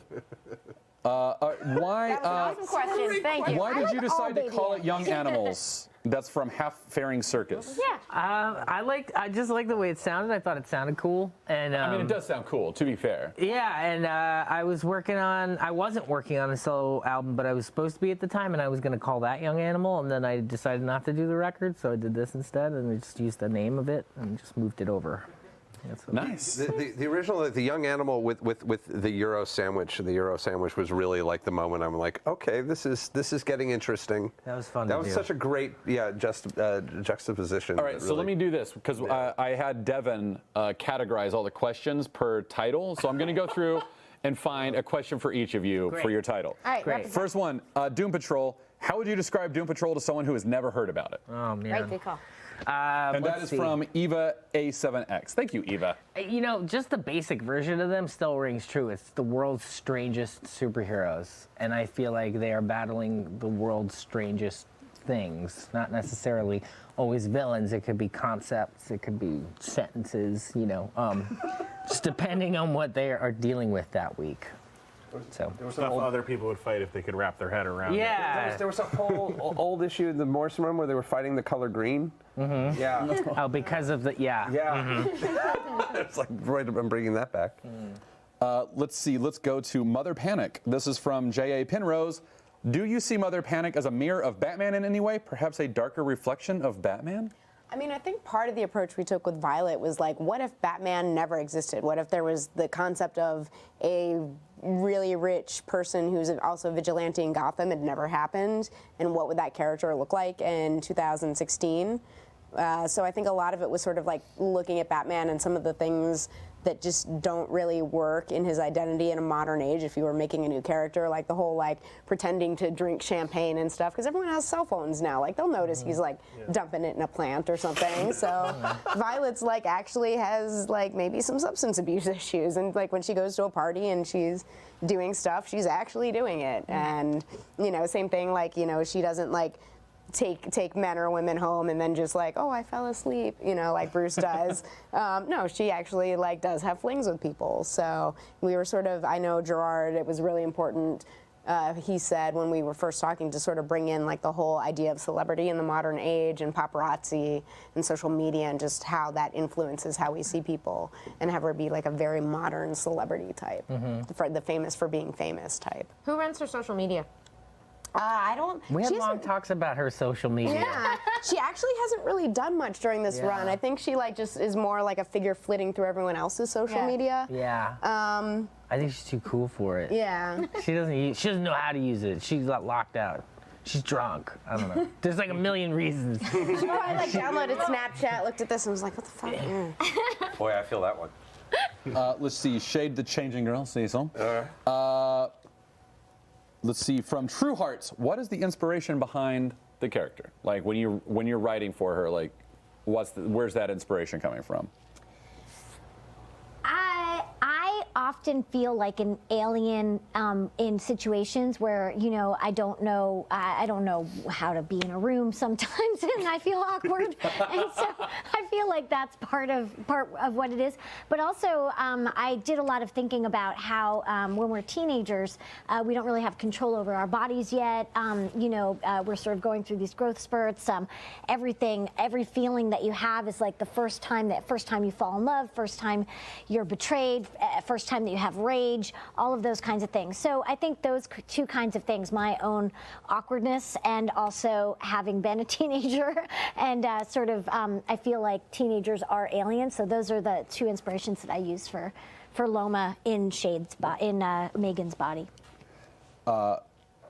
Cybernetic Guy, you ready? Okay, let's do it. This comes from Night C322. Can you elevator pitch your book? Oh, Elevator pitch. Elevator pitch. Yeah. Cave has a cybernetic eye. Yeah, Cave Carson has a cybernetic eye. That's the elevator pitch. That was how I pitched it to Dan DiDio. Yeah. What's that? I didn't have to give him anything but that. I was like, I want to do one more book. He was like, what? And I said, Cave Carson has a cybernetic eye. He's like, awesome. Just on the title? I swear to you. On my the God, title. yeah. On the But how- title. but no, but what's I think that what's that? So how could you not green like that title? I think I got the imprint because of coming up with that title. I'm fairly certain that's when it really came together. Where they were And like, Young this is Animal what was Gerard is born. up to. We're game for that? I think so, yeah. It's such a good title. It's a great title because it immediately is like, well, what the fuck is going on with this? Yeah. He has a cybernetic eye, and who's Cave Carson? And I would say the elevator pitch is that a retired superhero who moved on has recently suffered the loss of his wife, and now he's stuck with his estranged daughter. And some of the things from his past are setting him on a new adventure that's going to force him to spend some time with his daughter on the family trip from hell and possibly to hell. To the journey of the sinner. It does have a little bit of National Lampoon's Vacation. Little bit. Just a hint. Just a hint. It's there. Yeah. All right, this is for everyone. This comes from Miss Sunflower 94. If your book got a movie or Netflix adaptation, do you have any casting in your head for the main characters? Yes. I don't know the actor, but he plays Beric Dondarrion on Game of Thrones. With the eye patch, especially with the eye patch. The flaming sword. Mike Omi first called out that actor about 5 months ago from another role, and I think on Game of Thrones we just saw him like in the last 2 episodes, when they're out in the snow, and he just looks super grizzled, and he's just perfect. I can't think of anyone else except for that actor now. He's great. Yeah, he's I would great. love him. Yeah. That's so cool that like you've lived with this character now for a year and a half, 2 years, however long, and you're like, no, now I finally see him. Like see him in a way I can't unsee. When I saw that episode, I was like, that's Cave. Yeah. The first person that jumped into my mind, so that's who I'll say, is Elle Fanning. Oh. I think she'd be Great. She's got some good acting chops too, so I think maybe she just need to not be so thin. She could heft out a little bit. Curve up a little, and then But you could do the flashbacks and the new. Yes. Yeah. Yeah, absolutely. Yeah. I think the one that I always say, which is kind of cheating, is like Charlize Theron, but like when she was like in her like late 20s or early 30s, because Violet is tall. She's like 6 feet. And she's just like, she's sort of like a powerhouse, but you also need someone who can do a lot of that vulnerability too. So like basically I need the next Charlize Theron to show up and we'll cast her. I always feel weird because I work in so much casting, so I always have like a dozen ideas, but they're all actors no one has ever heard of. They haven't done anything yet. That's who we need. I know. We've got her. I know that there's been moments where I was talking to Nick Darrington, who's the amazing artist on the series, about Emma Stone, and she came up. For Space Case? For Space Case, Yeah. yes. Yeah, because there's even been periods where they've had the same haircut and stuff like that. So I think she would be fun as that. She does a good positive. She's very good as positive and as not positive. So. I could totally see her doing that. Yeah. She's along for whatever crazy ride is happening, but she's kind of always grounded. So to have her be like, I don't know, I went to prom and there were aliens. That's just what life is like. Right. Who would you want to voice Danny, the street? Well, Danny Land. that's interesting because, when I went to, Danny the Street is based off one or two, I believe one, really famous comedians that would do this routine where they spoke in Polare, which is kind of, I guess it's like kind of a slang. It's like, I believe it's like a gay British slang that they would use over there. Kind of like identify each other, just have this network, and I could be totally messing that all up. But what's the greeting that they keep doing in the book? Bona Tavata, yeah, love it. And Morrissey has a song. My earliest exposure to Polare was on a Morrissey album. He has a song called Piccadilly Polare, and there's times where he's Polare and what he's done. So I knew about it from that. But I asked Grant about Danny, and he said, no, it's something in Sandy. There's these two comedians, and they have a bit, and they use Polare with each other. He's like, that's Danny. He was like, tell me. Yeah. Oh my God, that's amazing. So I think, and you could listen to some of these old recordings on YouTube, and you hear them, and you're like, oh, that's what Grant heard in his head when he was writing Danny. So now I have to go look that up because like Danny, you've talked about Danny the Street with me before off the air, and on air, and on the air. But then like reading Doom Patrol, I was like, oh my God, I think Danny the Street, Danny Land might be like my favorite character in comics ever. Yeah, like, Danny Land is. All right, we've got 10 minutes left. We have to do our 5-minute topic. We do. Do we have a winning topic? We have a winning topic. Okay. It comes from Miss Sunflower 94. Thank you, Miss Sunflower. The universe gives you the superpower that is least useful to your personality or lifestyle. What is it? Oh. Now, Do you guys want to opt out of this? Do you want to? Do you want? This I is already know interesting. what it is because I have a real thing. I have a mutation. I have a genetic mutation where I can eat a lot of cheese because I fat like lipids. Wait, and wait, fat don't go yet. Don't go yet. Don't go yet. You're gonna start. Jeez, go ahead. No, we've got to intro this because it's got to have to sit. It's got to have to sit. Okay, So you do it, explain. you do it. So our topic is. Welcome to the Wednesday Club. Our 5-minute topic is. The universe gives you the superpower that is least useful to your personality lifestyle. What is it? This is from Miss Sunflower 94. Go ahead and start, Cecil. You go. Okay, I have a genetic mutation where I can eat a lot of fat and my spike does not go up for my cholesterol, so I can eat a lot of cheese and it has no effect on me. That is the most useless superpower that a person can have. I actually have it, and so yeah, cheese eating. Do you like cheese? I fucking love cheese. Okay, so it's great. Yeah. Like that would be I don't awful think for it my actually wife. helps anybody No, else. but it doesn't help anyone. But that would be awful for my wife because she hates cheese. It would be Right. like I can eat all the cheese I want, but if I hate cheese. But I just sort of feel like a superpower should be helpful in some Yeah, way. exactly. All right. Probably the ability to grow even larger. I think I've reached max usefulness to height. It already takes 4 minutes to get into a car. I'm good. You don't want to be taking out the top door, right? Yeah. It's no. Sorry, giant man. Not interested. Maybe shrink down a little bit. I have similar power. I can eat like unlimited chili. So if I'm ever stuck, see in my lifestyle, I could be lost in a pool of chili. That's a cave, chili and cheese. Chili. Shade and Cave is our vaudeville our comedy vaudeville act that will be Cave premiering and soon. shade and cave. Yeah.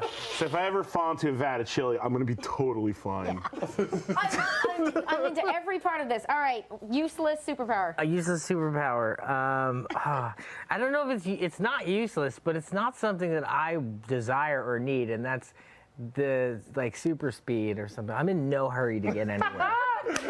You know. And you're very punctual as I'm punctual because I leave early. Yeah. I don't need to rush to get there. I used to have this old rule back in the band days where I'm not running to catch an airplane. Yeah. We should be there early enough. I will not run to the gate and stress myself out. So I am the opposite of a man of action. I am a man of inaction. And Deliberate speed. yes, slow and steady. Have you missed a I'll lot get of there. planes? No, because I always take the early ride over to the airport. What if you're in the studio and there's no more coffee and the coffee's in the house? You would cheat. Yeah, just I would go to the house to get coffee. That's different. just for That's your own- something that cancels Yeah. stuff out. Yeah. Like I'd get in the car and go to the store if we didn't have coffee. Yeah. You know, and that's insane for me. Like Jody Houser, what would be useless to you? I think like Hank McCoy, like super science brain, because I was actually always better at math and science than writing in school. Like I always got way better grades in math, but I had no interest in it. I would sleep through class because I could still do okay in it. Because I knew from like age 8 I wanted to be a writer. So like. You're like, these equations aren't making anyone cry. I Need a mean, new field. yeah. Except I'd probably be like, oh, at least I have this knowledge to like write this like cool realistic science fiction thing. So I guess maybe I could use it in that sense, but in the sense of like, oh, I'm gonna make great scientific discoveries. I'd be like, no, let me finish these 15 comics first. I didn't plan ahead. Internet saying Amy Allen? Well, funny thing is, if I would be a person on whom your cheese eating gift is wasted because I dislike cheese. I like every other milk product, but it would be totally useless. I'd be like, great, more cheese.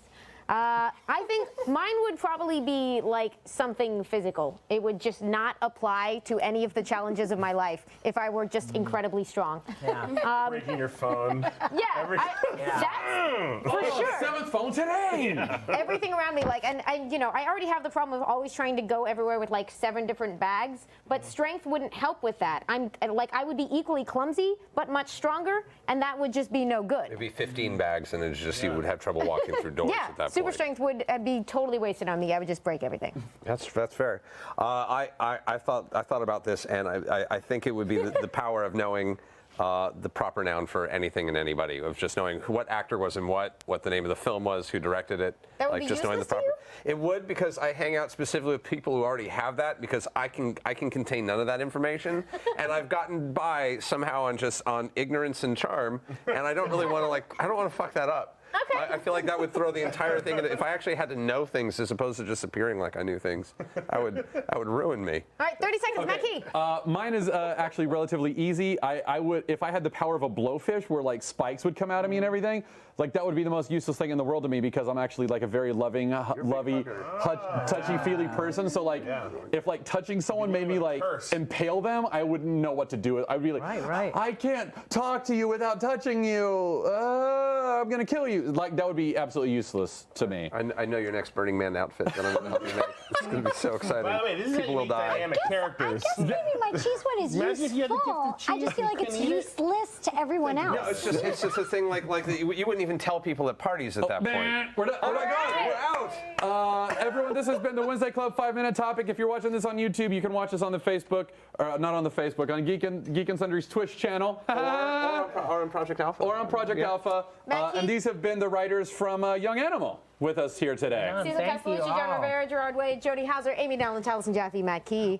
Wow, Amy, you're very good at this. Wow, that's your superpower. Come watch us. We're every Wednesday night at 7 on Geek and Sundry's Twitch. Yay! Thank you. That's the end of our 5 all right, minutes. we've got 4 minutes left, and we need to start wrapping it up. I suppose. Well, no. Go ahead if you've got something. Like my only thing is like if you wanted to send somebody to some of your old work of something that you're particularly proud of that you feel is like a really good representation of the work you do, what would be something that they wouldn't necessarily immediately know? It may not be your biggest hit, but something that like you feel like speaks Like you're to you. in love with, right? Is that what you're saying? Well, like you love all your children equally, but secretly you undermine most of them except for one. So like, what's the one that like? It's what my parents did. So. I'm going to say The Year of the Beasts. The Year of Beasts is it's a novel. It's a hybrid novel, so it's alternating chapters of prose and graphic novel. And you can read the book just the prose, and you get one story. You can read the comics, and you get another story. But if you read it together, you get the whole story. And it's illustrated by Nate Powell, who did the March trilogy with Representative John Lewis. It's gorgeous, and it's like a quiet book that nobody knows about, and that is the book that I would say. Year of the Beasts. Fantastic. That would be my first graphic novel, Heartbreak. It was a series that we did that we collected into a graphic novel that was definitely the more common way to find it. I self-published it, so if you find a copy, it was in my father's basement at some point. But no, it was a series of stories that I made with a gentleman named Nick DeStefano. He was my roommate in college, so we wrote and drew our own stories, and they were true tales of dating and kind of the adventure you go on trying to find love. Like there's stories about me going to Norway because I fell in love with an exchange student.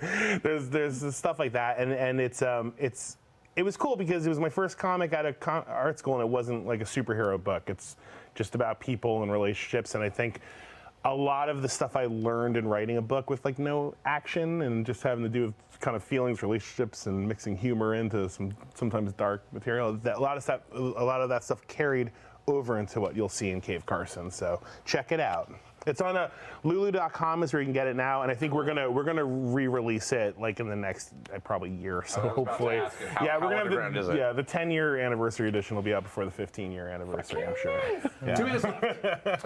I designed a Spider-Man doll that they released, and he wears a safari outfit, and he has a pith helmet and a cravat.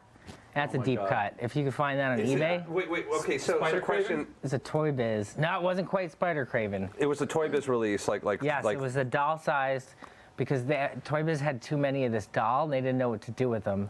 So I had to come up with. I was one of many people, Safari I'm sure. Spider-Man? Came up with different. Challenge accepted. Yeah, you. So you excited. should, find that. It's. I think I saw it on eBay real cheap. Like. 1 minute left, Jody. Well, for me, it's easy. It's the CMYK story that we did a whole episode reading through here. And I guess also Faith. Faith was my first ongoing, so that's sort of me learning how to write a comic. If you want to see me hopefully get better. You make it look easy. Yeah. No, All right. Well, we've got to sign off. You all make it look easy. Thank you so much for giving us your time. For your wonderful joining us. Thank you. This has been an absolute delight. Same time next year. Tell us about year 3. Sounds great. I love it. Let's do it. Let's all meet back here in 10 years, and we'll see how we've grown. I can't make it until 8 o'clock, though. I've got something on. Thank you so much. Yeah, for Matt Key, Taliesin Jaffe, Amy Dallin, the writers of the Young Wednesday Club. Animal. Thank you so much for watching Wednesday Club. What's coming up next? Next we have Shield of Tomorrow is back. Our Star Trek RPG with Eric Campbell also returned from the desert. May or may not be the same man who went into it. I'm not sure how that works. He's changed dramatically. Change dramatically. So stay tuned for that, and thank you so much for being here. Thanks for having us.